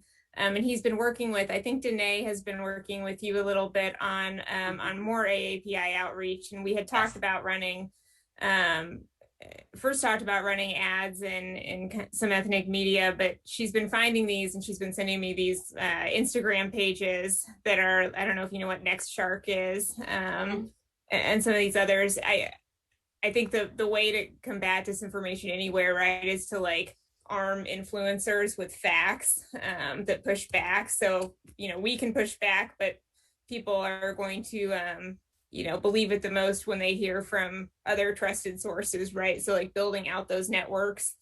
And that's something we're working on a lot from the comms team, is expanding our definition of a surrogate so that it's not just who's going on cable TV for today. It's who are the top talkers in each of these communities that can push back on a message, and correcting disinformation or misinformation or, whatnot. So those are all things we're working on. And I know Danae's liked working with you a lot, and we're trying to figure out. Oh, good. Yeah, she's wonderful. Awesome. Why don't we do this? Many folks may not know that we have a disinformation team at the DNC that is pushing back against these efforts online. Maybe we should do some type of training. Adrian, can you work with with the security group and do and we can incorporate it when you do your weekly thing for comms directors and all that, but maybe invite the caucuses and councils and other interested members to a training to know what the capacity we have the DNC and things that they can do to push back against some of the stuff. That would be wonderful. I think the one added dimension that I want to kind of throw into the mix is that a lot of this ethnic social media is in language. And unfortunately, I am not as fluent as I should be. But we do need somehow a capacity to monitor and to counter in language. That's great. That's helpful. Yep. Thanks, Belle. Our next question comes from Christine Pelosi. Christine, we'll get you unmuted here. There you go, Christine. Thank you. Great to see everybody. Happy birthday, Miss Lottie. Jamie already knows what I'm going to say, but greetings from California, your cash ATM volunteer vault issues incubator. We need some of that bus tour to go through California, specifically right through Central California right here. You know what? That's wildfire country. That's swing voter country. That's also where they signed the California recall. It's not just a Republican recall. I know that's some of the taglines, but we're real clear that there are Democrats and independents who signed that too. We really want to give them government they can see and feel in their arm, in their pocket, on the job and at school. But we really, we've been a donor state, and now we're going to need your help. And I just want to echo what my friend Belle said, because that's another thing, particularly in the API community and in other communities where the language that's being used and the messaging really needs to be countered. Not because we think that we will lose the recall, we probably won't, but because they're going to use it as a grifting opportunity to go after our more vulnerable swing district Democrats, road test their stuff for the midterms, and also, quite frankly, as I was proud to tell you yesterday, Jamie, I love it when my mom gets unplugged and is using my smart ass comments like, don't vote no and take the dough and think you're going to get away with it. So here's another one. Don't let Republicans get a tan off someone else's sunshine. Democrats have the courage to vote. Democrats had the courage to vote for those compromises in that bill. 105 Republicans showed up at ribbon cuttings in 2009 and 2010 to brag about money they didn't vote for. This time, even Mike Pence's brother got into it, as Brad Woodhouse has pointed out. So I want to know specifically, number one, what are you going to do in California to help us with the recall? And number two, what are we going to do in terms of really spotlighting the minute we see that hypocrisy coming from those congressional Republicans? What's our plan to get those talking points out to every registered Democrat in that congressional district or in that state? Thank you. Well, Christine, I can tell you as it relates to the recall, I'm in touch with the governor's office, and our staff's in touch with the governor's staff as well. In essence, we'll do what they want us to do, and where they see, the most, we can be the most useful. But we have, he has my full support and the full support in DNC to fight back against this craziness. I've already talked to Sean Patrick Maloney, particularly about the districts that the D-Trip that we lost in California in the last election. We're going to do our very best to make sure we pick those districts back up. So California is key to keeping the majority, along with New York. It's two blue states. We're going to do what we can to work with them in those districts. But we are really trying to make sure that we have a strong partnership with our sister committees. We're not going to step over our lane, but we're going to do all our best to coordinate with them in their efforts. And on your second question, Christine, we are hitting back so hard on Republicans taking credit for the COVID relief package. I actually just dropped in the chat thread, a Twitter thread we did yesterday that's called, it's literally called like Republicans who voted no and took the dough. And it features like kind of the 7 examples we have so far this time. But we've also pitched a bunch of reporters on, oppo packages that do the same. I think Glenn Kessler ran a fact check yesterday, holding some of them accountable. And I know the New York Times has been working on similar stories. Great. Our next question comes from Artie Blanco in Nevada. Artie, take it away. Hey, hi, how are y'all? Brother Brad, so glad to see you back in the building, brother, out there preaching. And this is what I want to follow up on, Mr. Chairman. Good to see you as well. We here in Nevada, the 4 DNC members are 2 committeemen and committeewoman, and me as an at-large and our other at-large member have created a Facebook group now. We call ourselves the Silver State DNC members, and we started our Silver State update, and it's basically bringing the DNC to Nevada. And we just had our second show last night talking about the 100 days. What I'd like to do is talk a little bit about the trainings potentially that you may have. We're just doing this on our volunteer time as DNC members, and we're learning about new apps and new ways to do shows that have a heavy production feel to get that messaging out. So I wanted to just kind of ask what kind of resources. One of the DNC members in Nevada had asked, how can the DNC help us set this up potentially, right? Where our Twitter will connect with our Facebook group. So when we post, it connects to an Instagram. So we want to figure out how to do that. We started the first step, and we'll have our 3rd show coming up on May 15th, but it's in Facebook. You guys can find it. But I wanted to follow up on the training opportunities because there's great apps. We're using StreamYard. It makes the production so easy and a breeze, and we'd love to share that information with our fellow DNC members. That's awesome. That's so helpful to hear. And we hope that, we're getting you the things you need to. We've got graphic designers at the DNC who can kind of personalize the stuff we already do so that it's things that you can use. My favorite is honestly that presentation that Woodhouse just gave all of you. we're sending that to people so that like you could take that exact same slideshow, and we hope that you use that and you teach it next time, right? And then you give it to your folks, and they can teach it, and we can just keep the message train moving. And then we've got these toolkits that have like kind of suggested social media. But also, like, if you have any specific question, like we have so many people at the DNC who are experts on these individual things. And, even if I don't know how to connect social media accounts, like I can totally put you in touch with a dozen people on the mobilization team that do know how, right? So just please feel free to reach out to any of us. Wonderful. And I know we've got some other items on the agenda. So our last question in this section is going to come from Yvette Lewis in Maryland. Yvette. Thank you. I hope everybody can hear me. Brad, I've said this to you before. Adrian, I've said this to you before. And I want to do positive reinforcement and make sure that I say it as often as I can. The success right now that we're having is because the message is simple and it's clear. Everybody understands exactly what we're talking about. We're not using a lot of big words. We're just saying very, very simple things that the average person can relate to. And I would just make that request that we continue to do that. You should also know that in Maryland, we put up 3 rotating billboards yesterday. The vice president was here. Since yesterday morning, 110,000 people have seen that billboard. It will be up until the 4th of May. We're going to rotate it to Andy Harris's district now that the vice president has left Baltimore, but we will be moving around. And so I just want you to know that that does work. So, and it wasn't very expensive. So if you are interested in doing that, that has proven to be quite positive. We've done a press release on it that we just released today.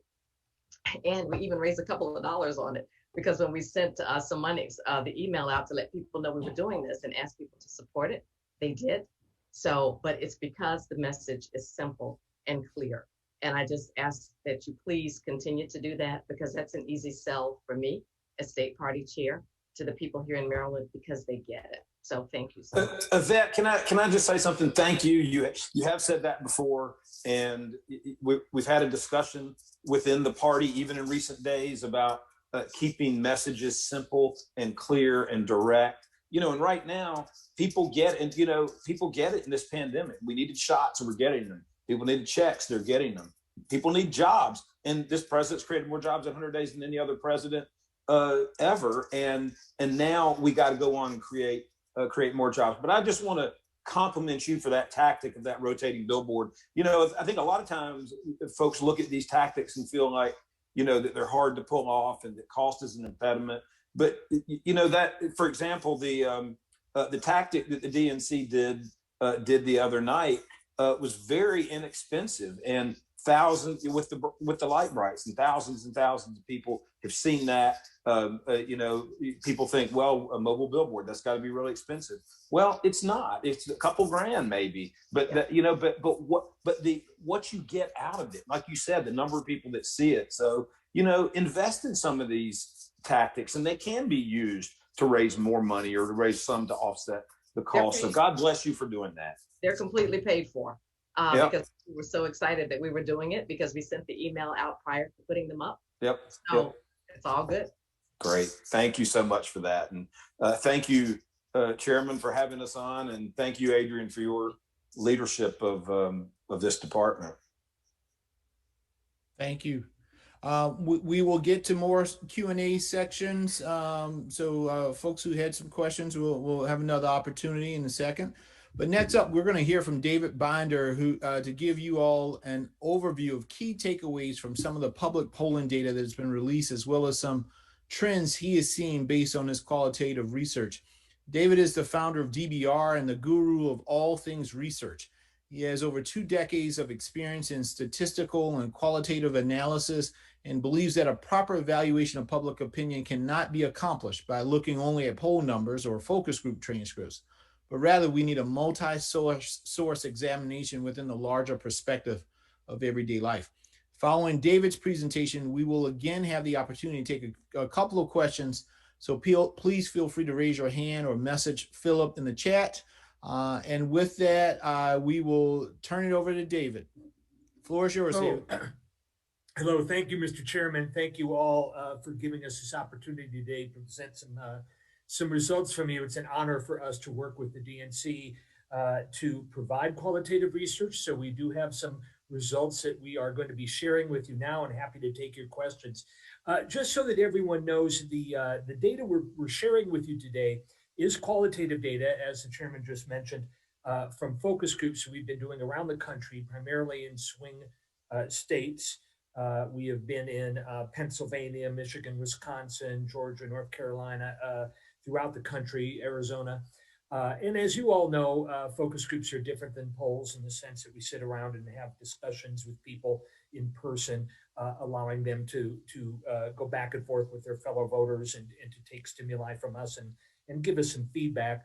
The results today that we're showing you are going to be from groups that we conducted with swing voters. So I want to make sure we're all aware of who it was that we talked to. And by swing voters, there are different definitions, as you all may know. But for the majority of the people that we talked to in the last couple of months on behalf of the DNC, these were primarily voters that switched from Donald Trump in 2016 to Joe Biden in 2020, or some that ticket split in the sense that they voted for the president at the top of the ticket and voted for Republicans down ballot. The reason that we focused on these people is because we wanted to, we know that those are the ones we need to keep in our camp and make sure that they don't go back to voting for Republicans in 2022. So we're checking in with them, seeing how they respond to the president and his policies and what they're feeling. By the way, we are also doing groups, the chairman mentioned this, and others have asked us to also check in with the base so that you all know we are also going to be doing focus groups with millennials, with people of color, with younger voters, and others that consider themselves regular Democrats who maybe don't always come out to vote, to ensure that they are also going to be motivated to come out in 2022. But for the data today, and I'm going to be going through this relatively quickly here and happy to take questions, we are sharing the results from this slice of swing voters went from Trump to the president or have been voting for both Democrats and Republicans. So let's go to this next slide and let me share with you some of the quick results that we've found. And a lot of this is similar to the notes that Mr. Woodhouse just got done talking about, but I want to kind of share them from the focus group perspective. First and foremost, the slide that you're looking at here is one that came from groups that we conducted in March. We also did groups last week as well, so we'll be updating this. But overall, we are hearing consistent reaction from these swing voters that they appreciate this president's tone. And by this tone, we are talking about both his ability to calm things down and speak optimistically about the country. And as I mentioned, this slide actually was produced after groups we did in March, but you could apply this to the speech that he just gave Wednesday night. He was calming, he was optimistic, and we heard voters reacting to that. And on the right here, take a look at what some of the words that were used to describe President Biden in March. From Detroit, we heard steady and quiet and optimistic and compassionate, make everything right again. In Milwaukee, they said level-headed and calming and not angry.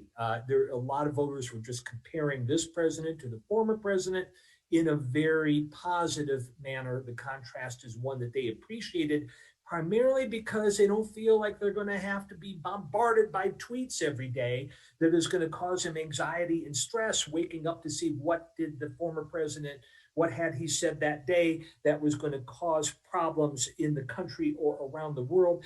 They're so excited to have that gone and have a president that just does his job, speaks calmly, provides reassurance. And with regard to COVID, I'll talk more about this in a moment, just the sense that we are going to get over this. There is a light at the end of the tunnel. And you can kind of see the quotes at the bottom of the slide here. But let me go ahead to the next slide and move on to some of the more substantive issues. Before we do that, one exercise I just want to share with you. In one of the groups, we asked them to compose a letter to the president. How can the president help your family? And take a look at some of the writing that they gave. And I just want to be clear here that voters are focused on the same things the president is focused on, or maybe I should reverse that and say the president is focused on the same thing the voters are focused on: vaccine rollouts, getting over COVID, reopening the economy, reopening schools, and passing the stimulus package. Or just take a look at some of the things that they wrote here. He could help me and my family by delivering and implementing a clear plan for the vaccine rollout, which he did. Second one down, please be enthusiastic about the country, striving to make the country how it should be. Get as many Americans vaccinated as possible, or let's get these schools open and allow me to get my grandkids in school, and work with the House and Senate to pass a stimulus plan. So these are examples of what they said, and clearly in line with what the president is focusing on. Okay, next slide, and let me go to some other specific issues. Wanted to spend just a second on bipartisanship, because it is a thread, obviously, that everybody's talking about and the media focuses on. What we found in our groups is that voters want to focus on bringing Americans together, to the degree that that means getting Republican votes for the recovery plan, the stimulus plan, or the jobs plan. They are saying we would like him to work with Republicans, listen to Republicans. But the bottom line is, if Republicans aren't going to get you any votes, you need to go. And we heard that again and again. So, there's hunger for bipartisanship, even if mostly symbolic. And they said to us, if no Republicans end up voting for the administration's plans, just reach out to them, attempt. We hope you're going to be able to find some bipartisan accomplishments, but you need to get things done. And I think the president said that well in his speech on Wednesday night, very much similar to what we were hearing here. The only other point I would share with you all is that these ticket splitters, those are people that tend to say, I don't like either party. They are jaundiced, they're cynical, they believe that both parties or politicians, elected officials of both parties are going party first rather than what's right for the country. That's what's happening with these ticket splitters. So they're kind of choosing, the president because they could not countenance another 4 years of Donald Trump, but they balance that by voting for Republicans down tickets. So that's something we are hearing. But they do feel that they would like to see this president reach out to Republicans. But I do want to again point out that most of them said not to the sign of delaying progress. We need to move forward, and if we have to do so without any Republican elected officials voting for these plans, so be it. Please keep trying. Next slide, please. On the jobs plan, 5 reasons that they provided for their support. Just want to share with you real quickly. It helps the middle class. It's going to provide jobs. It invests in the future with clean energy infrastructure. It's going to make a difference in my life. And it promotes America jobs and incentivizes the return of American jobs from foreign countries. Just real quick on this, we heard this in multiple groups once the president laid out his jobs plan. The concept of building from the bottom up and the middle out is one that voters repeated back to us in our focus groups. They did that back when we tested this in April as well, earlier this month, I guess, as well as after the speech on Wednesday. The idea that trickle down has never worked was again repeated back to us. There's a lot of support for the concept of build from the bottom up and the middle out. Just a couple other points. I think on the 4th one down here, I don't want anyone to forget the degree to which we need to connect the president's plans with real changes in people's day-to-day lives. The woman, one of the people that we spoke to after the job speech, was just saying, I keep having to get my car in the garage to repair its wheels are out of line because of all the potholes. If the president's infrastructure job is going to have money to fix the streets and reduce the number of potholes, I'm all for it. Those are the sorts of things that make a difference in people's life. And then on the last point, real quickly here, there is a lot of support for when the president mentions that we are going to be creating jobs in America for Americans, and we're going to incentivize this return from foreign countries. And then I'm going to talk in a second about the tax policy. But when voters hear that he is going to incentivize the corporations to bring jobs back into America, that gets a lot of applause. Next slide, please. I want to go over just a couple of other things with you before we stop here. Infrastructure, as you may know, and Brad was absolutely right when he quoted the poll numbers on this, is extremely popular. One of the few things that doesn't put Republicans and Democrats into warring camps. Republicans want infrastructure. They want safe bridges. They want safe roads. So do Democrats. So do independents. It's unquestioned.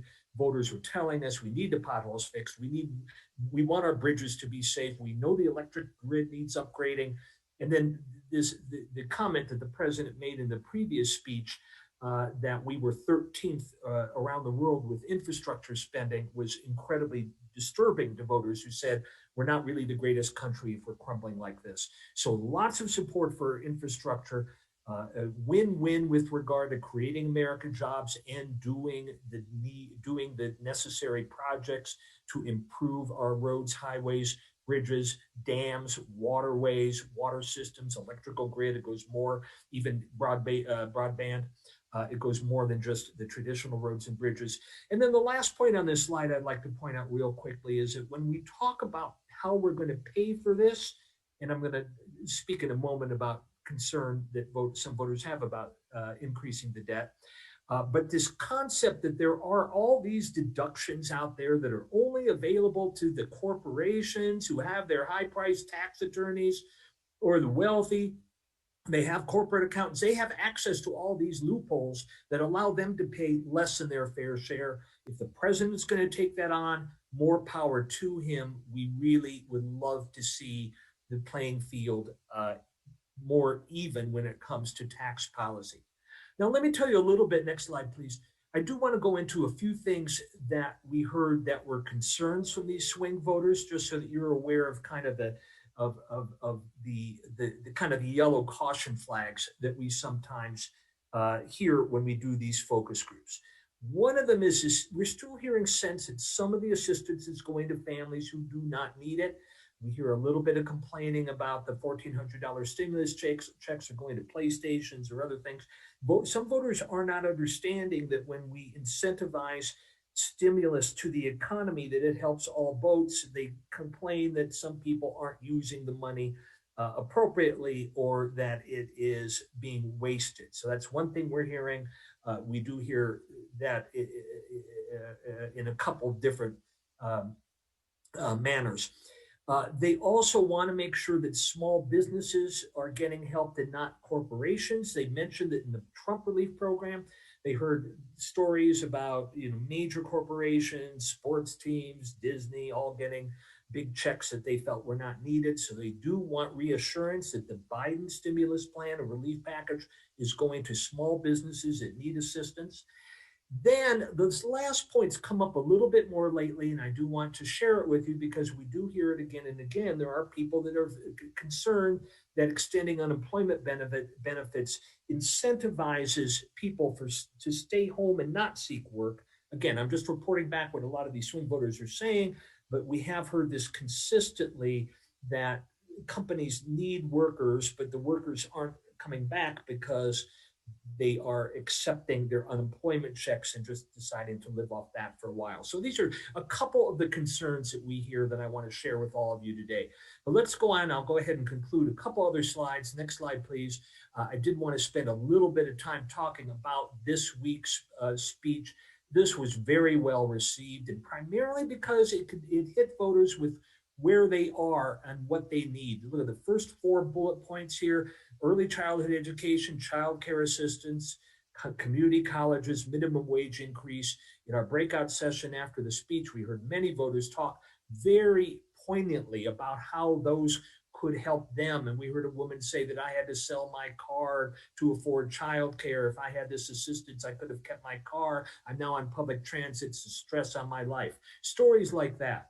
We did hear a little bit of back and forth on the minimum wage, with some people saying that it shouldn't be one size fits all for the country, but a lot of people saying, boy, that would have helped them right here and right now. The other point I don't have on this slide that they mentioned is the assistance for in-home care. Voters, are especially post-COVID, when they're seeing so many seniors dying alone in hospitals that were impacted by COVID, they are saying that whatever we can do as a country to help provide caregivers the ability to take care of seniors in their homes, that is very much appreciated too. So across the board support for the policies. And I did want to say again on the pay-fors, voters are looking to make sure that we have a way to pay for the new programs. And one of the highest rated lines in the entire speech last Wednesday was that the president said, I am not going to make anyone who earns less than $400,000 a year pay 1 cent more in taxes. and the concept that big corporations are using loopholes, let's make sure that they pay their fair share, was roundly applauded. Okay, two more slides, please, and then we'll wrap up. Next slide.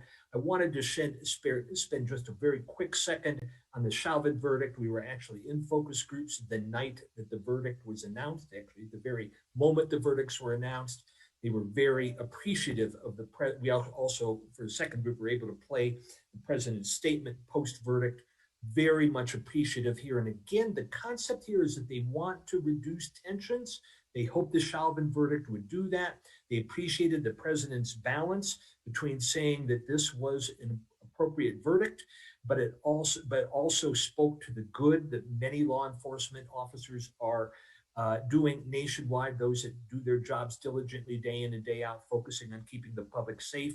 But they were happy that the president said, this is what we need to do, turn down the volume, turn down the anger, and reduce tensions. And you can see the quote here that said that speech, the president recognized they're good police officers, but also recognized the need for change, that we need to do both. Okay, next slide, and then I'm going to wrap up, and I thank you all for your time. Just real quick takeaways. The tone is very important, calm and focused from this president doing his job day in and day out. And this optimism that we are going to do two things in this country. We're going to get over COVID and reopen the economy, and we're going to heal the divisions. A lot of voters are saying, I'm not sure how long that's going to take, but we are so happy to see a president focused on healing. And then focus on what the voters care most about. No question right now, they want the vaccinations to continue. They want us to get over COVID. They want us to reopen the economy by creating jobs for all Americans. And the other thing that we think is very important moving forward is that, to counter a little bit this concern that some people are taking the money they don't need, we need to balance that with stories about real Americans who were positively impacted by the rescue plan, who are using the checks to pay down the debt and put food on the table and pay their rent, and make sure that voters, as Brad just said and others, that we have to make sure that we communicate that real Americans are being, their day-to-day lives are improving because of what this president has accomplished. So thank you very much. Happy to bring it back to the chairman now, or others who can. Thank you so much, David. Great information. Again, we're happy to take a few questions here. So please use the raise hand feature or indicate in chat if you would like to ask a question. Secretary Ray will recognize you. And folks, after this, we're going to get a report from our Rules and Bylaws Committee. I'm looking at our time, so I want to make sure that we get all of our time in. They have a very, very important report to give as well. So let's take a few questions. Great. Our first question comes from Joshua Harris-Dill, president of YDA. Joshua. Thanks so much, Jason, and thank you, Mr. Chair. Thank you so much for your presentation. I really appreciate it. I'm really big on data, so I appreciate it.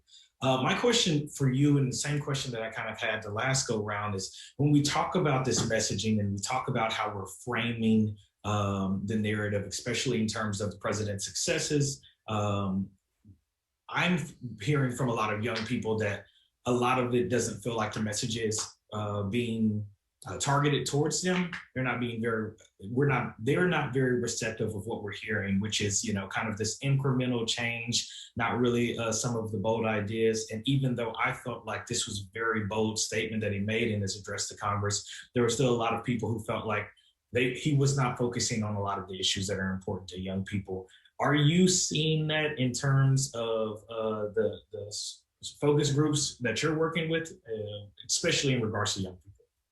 Well, I'll tell you, Joshua, thank you very much for the question. And one thing that I want to do, again, reassure you that we will be doing more research with young voters, and specifically both young Democrats, young voters that supported the president, as well as young voters that are a little bit more disaffected. I can tell you that from the work we've done so far, we have heard young voters appreciative of what this president has done. A lot of them just say they could not stand any more of the previous president, and they keep looking at this president in contrast to the previous president and say, thank you that we changed our leaders in the White House. But on the specific sorts of proposals you're talking about, Joshua, that you ask about, We did find that some of them are asking us about student loans. They wanted to hear that the president had a plan on student loans. We heard a lot of them talking about the ability to provide free community college. So they are interested in what the president is saying, and a lot of them are just saying that we just want to see the progress get made. It's good to talk about it, but we got to get these plans enacted. Young people said, we're happy with what we're hearing, but we want a delivery of the sorts of things that the president's focusing on. Wonderful, Mr. Chair. There are no more questions at this time, so we'll turn it back to you. Thank you, Mr. Secretary. Thank you, Joshua. Great question. Our last update for today will come from the dynamic duo, our RBC co-chairs, Jim Roosevelt and Lorraine Miller. I asked them to update us on the upcoming discussion and the review of the 2020 reforms to the presidential nominating process that the RBC will be undertaking in the coming days and weeks. Jim and Lorraine, the floor is yours. Thank you, Chair Harrison. Thank you for asking Lorraine and me to take a few minutes to provide this update on the recent news about the upcoming Rules and Bylaws Committee meetings.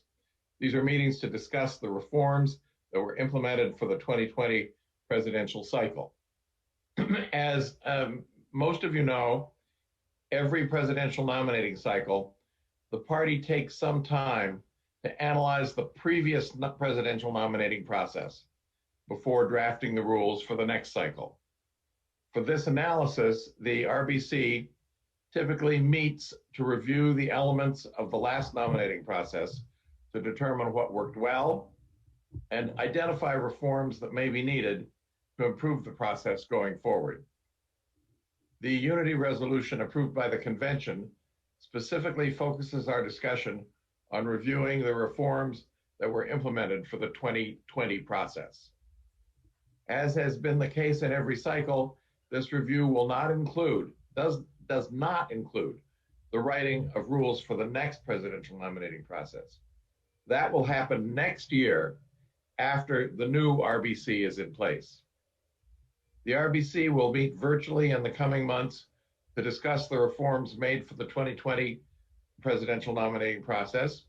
Those meetings will be live streamed on the DNC's YouTube channel. For the upcoming meetings, we plan to address the major reforms in 3 key areas: primaries, caucuses, and automatic delegates. We will make sure to keep all of you updated as we begin this process. And now I'll turn it over to Lorraine Miller, my wonderful co-chair and good friend, who I have the honor to serve with on the RBC. Great. Thank you, Jim, and good afternoon, everyone. As we begin this nominating review process, we want to make sure that this process also reflects the views of Democrats from all over the country. In order to do this, we are engaging members of the public and key stakeholders like you to share your thoughts and ideas on what reforms work and what needs to be improved upon. Last week, DNC members received a survey from Secretary Wray, and we are encouraged, we want to really encourage you to complete it and share it with your networks. You know, how can we do an effective job of evaluating if we don't hear from our members and know your thoughts and what we should do to improve what worked and what we should do to improve? So we want you to know that you can find on the DNC's website at democrats.org/2021-rules-bylaws-planning. Secretary Wray, now, if you could send out the survey again, we would appreciate it, because we want to make sure that everyone has an opportunity to share their thoughts and their ideas. And committee members, if you could share it with others, not just you respond yourself, but share it with other contacts that you may have within your orbit, that helps. We look forward to our upcoming RBC meetings and formally starting our review process that will help us further improve our presidential nominating process for 2024. Mr. Chair, with that, I'll turn the meeting back to you. Good seeing you, Jamie. It's good seeing you. It's great seeing you and Jim, and thank you both for all of the work that you do each and every day. And folks, I want to emphasize what Jim and Lorraine said. We do want your feedback. If you haven't done so, please, please, please do take a few minutes to complete the RBC's survey about the 2020 reforms. We're also going to send around a survey to all of you members of the executive committee, asking for your suggestions and your feedback about your work as executive committee folks, and what we can do to better arm you to be the best ambassadors of our work in your communities, because it's important that we get your feedback. We want to make sure that these meetings and your roles as members of the executive committee are fulfilling, and that we're getting everything that we possibly can out of you. So please make sure that that you fill out these surveys as you get them. And before we end, I want to open the floor for any questions about what has been discussed today. So please raise your hand or comment in the chat if you would like to be recognized. And Secretary Ray will announce your name, and the production team will unmute you when you have the floor. Great, thank you, Mr. Chair. It looks like our first question that I see here comes from Luis out in Arizona. Luis. Thank you, Secretary and Mr. Chairman. I did want to have a follow-up to the report from Madam Chair Miller and Chairman Roosevelt on the Rules Committee. And one item that I've always been wanting for reform is the ability that DNC members adhere to the election and the diversity matrix that we require of our delegates, to ensure that the states are properly applying rules, election procedures, in the formal election of DNC members in that process. So I encourage the Rules Committee to look at our bylaws, to review the delegations of the permanent DNC members, that they reflect the diversity of each state. It is a strong, we need to make sure we are reaching out on these elections and we make the process a lot more transparent and open, so our DNC catches up to the diversity of our party on the ground, and it doesn't take 10 or 12 years of members to reach this very important body that determines the future of our party. So it is the extreme of the highest importance to me to make sure that the DNC as the permanent members reflect the body who we represent. Mr. Chair, may I respond to that for a moment? Yes, sir. So this is a very important issue, Luis. Thank you for raising it. I'll point out that as we, as the Rules and Bylaws Committee, review each state's delegate selection plan, which is a process that's still a couple of years down the road for this coming cycle, but as we go through each delegate selection plan, we pay close attention to the diversity of the makeup of the delegations and the implementation of affirmative action plans. First, the drafting of them and their presentation in the plans, and then the implementation. With regard to DNC members, our rules are quite clear and have been in place for quite a long time. And to the extent that people have concerns, we're happy to talk with you about that. But the Credentials Committee is the area where if there are concerns about not following affirmative action plans, that's where the concerns need to be brought. Wonderful. Thanks, Luis. Thanks, Mr. Roosevelt. Our next question comes from Governor Walters in Oklahoma. Governor, we'll get you unmuted here. Thank you, Jason, and thank you, Mr. Chairman. You've heard this from me before, but I just want to underscore it again. First of all, listening to your outline of your plans is as we say out in Oklahoma, like taking a welcome drink from a fire hose. It was tremendous.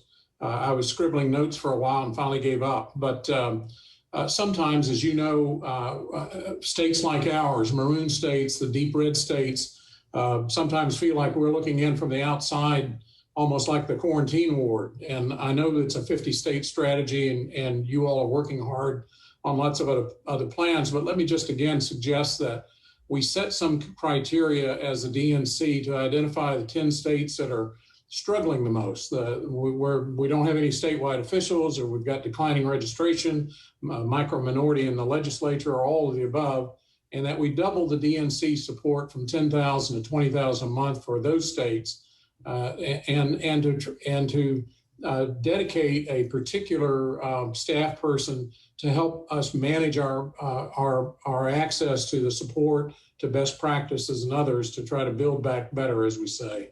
And so that's my plea and question to you all. Thank you so much for your leadership. Well, thank you for that, Governor. You know, we are in the midst of deliberations now with Ken and the team at the ASDC. Ken and I think, are both on the same page about a red state initiative, and we're going to try to work out some details on that. But we hear you, and as a former red state chair, I feel your pain. I understand. So you know, we will work together and figure something out. I think in the end of the day, when we are done with these discussions, we'll probably announce the most historic package of investments in state parties in the history of this organization, and I'm proud of that, and I'm proud of Ken's leadership and partnership in trying to make this happen. Mr. Chair, we've got time for 2 more questions. We'll go to Joshua Harris-Till, and then we'll go to our Black Caucus Chair, Virgie Rollins. Thanks so much. Again, one big thing that obviously my bank's focus is youth, not just in terms of representation, but also bench building as well. One of the biggest things for my organization, one of the things that we've been talking about, and the conversation I had earlier with you this year, was in terms of the vice chair seats and the potential for us to have a youth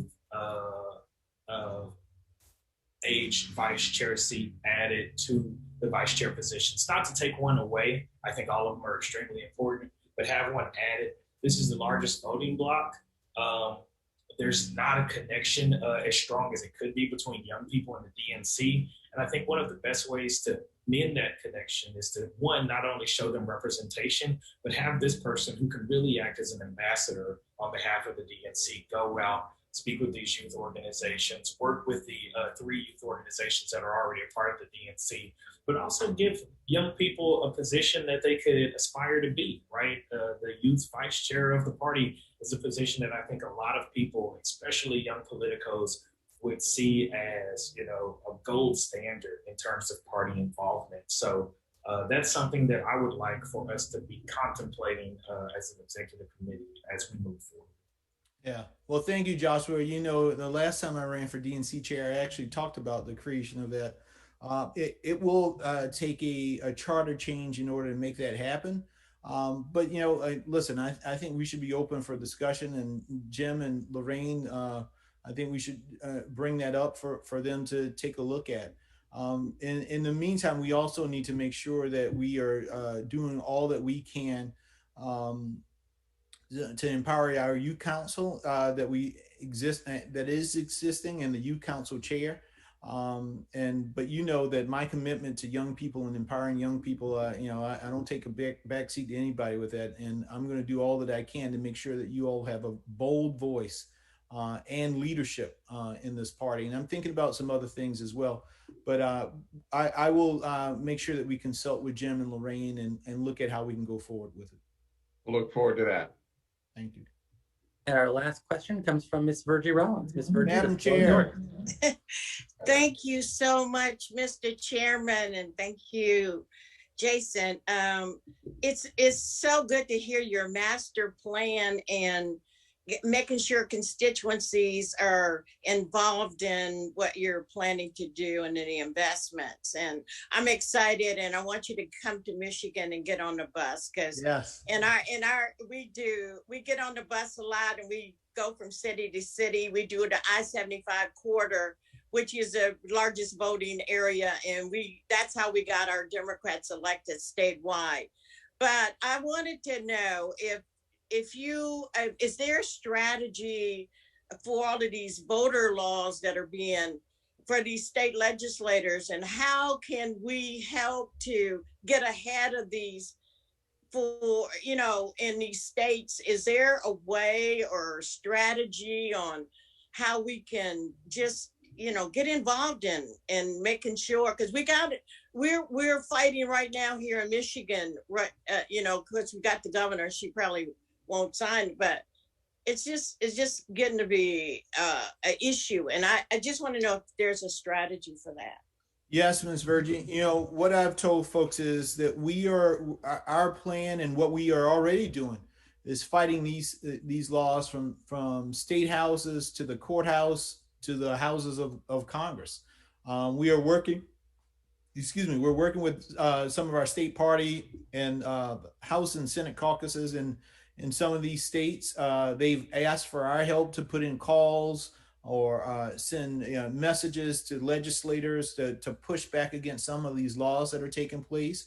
Mark Elias is also our attorney, and I'm in contact with Mark. As you all know, there's nobody that's fighting against these laws more so than Mark. So Mark and I are in constant communication about ways that the DNC can be leveraged there. I think last cycle we spent tens of millions of dollars fighting back against some of these efforts and protecting the rights of votes. And I will be having some conversations very soon about how we at the DNC and getting our state parties involved to be much more aggressive in promotion of HR 1 and HR 4. HR 1, the For the People Act, and HR 4, the John Lewis Voting Rights Advancement Act. Those are, when we think about the real medicine to cure the illness of these suppression laws, passing HR 1 and HR 4 will do that. I mean, it will fundamentally change how we vote in this country. And so we're doing just that. Again, fighting from state houses, the courthouses, to the houses of Congress. And I have been in conversations with Jen and folks at the White House, and they understand how the gravity of this particular issue and how personal it is for so many of us. I often tell a story about my grandfather and how he and I used to go vote together. He passed away in 2004, and one of the last things I did with him, he passed away November 18, 2004. One of the last things I did with him was vote that year. And we sat out on the porch, and he looked at me, and it was a very serious conversation. And some of you have heard me tell the story, but he said to me, he called me Baldy. That was my nickname. So y'all Ray Buckley, don't get any ideas that think you can call me Baldy. But he said to me, Baldy, let me tell you, never let anybody tell you don't matter. Never let anybody tell you don't count. He said, I was not always considered a whole man in South Carolina. I didn't always get the opportunity to vote in South Carolina, but never let anybody tell you that. And so, Ms. Virgie, for me, I got two boys that I'm growing up. My oldest son is named after my grandfather. There is no way in the world I'm going to allow my sons to grow up into the same type of atmosphere that my grandfather lived in. I'm not going to do that. And we can't do this. This has to be personal for us. This has to be personal on an individual level, but it has to be personal to us as Democrats. We cannot go back, and we have to do everything in our power to make sure that we don't. I was on Morning Joe today, and I know we're going back and forth on this filibuster, but I said this, and I said it I meant it with every breath I had. Let them stand up on the floor of the United States Senate in the midst of if they got to put on diapers and Depends or whatever, let them stand there and defend against voting rights in this country. Let their feet bleed. I don't care. Let America see them for who they are.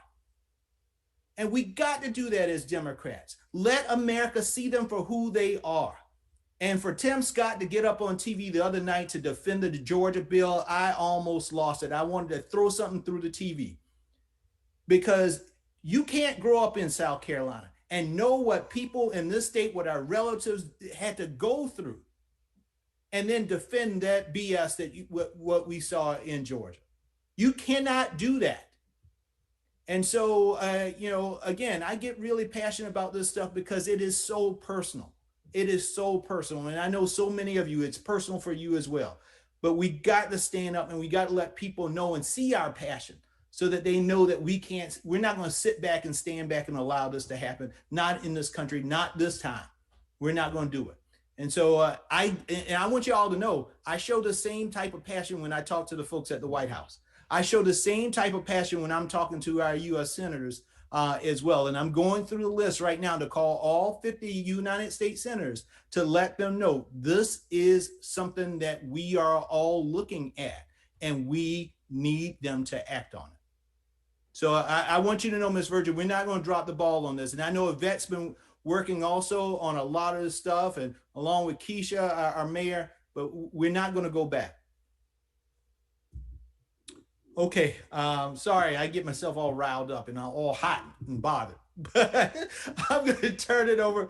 I guess there's no old business or no old or new business before the committee at this time.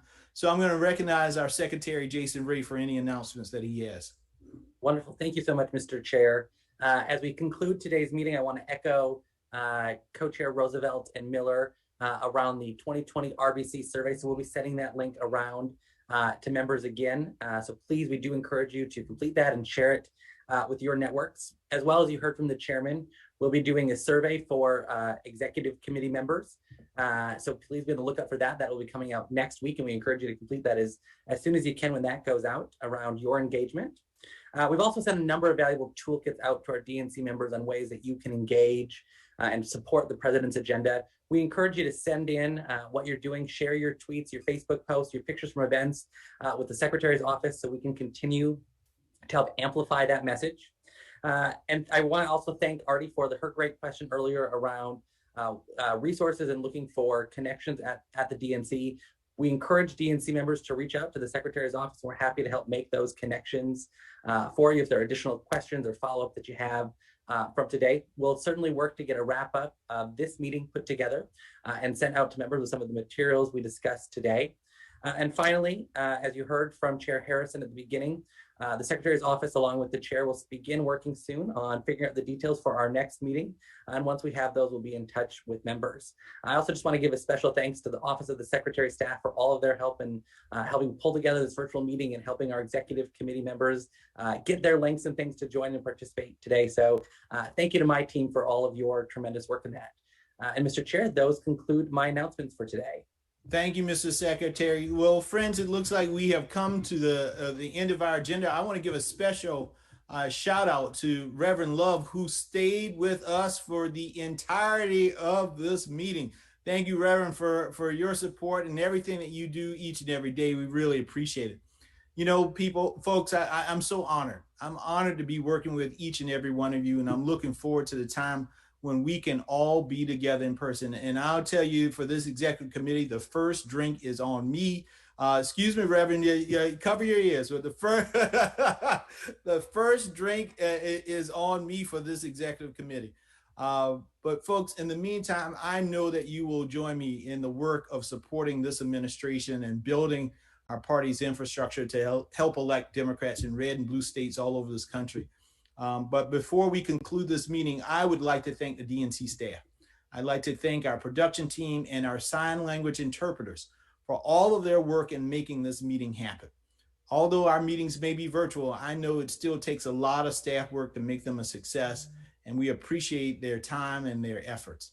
Since there is no further business, my friends, this meeting is adjourned so we can all get back to work. Thank you all so much, Democrats. Looking forward to seeing you all in person. Take care and be safe.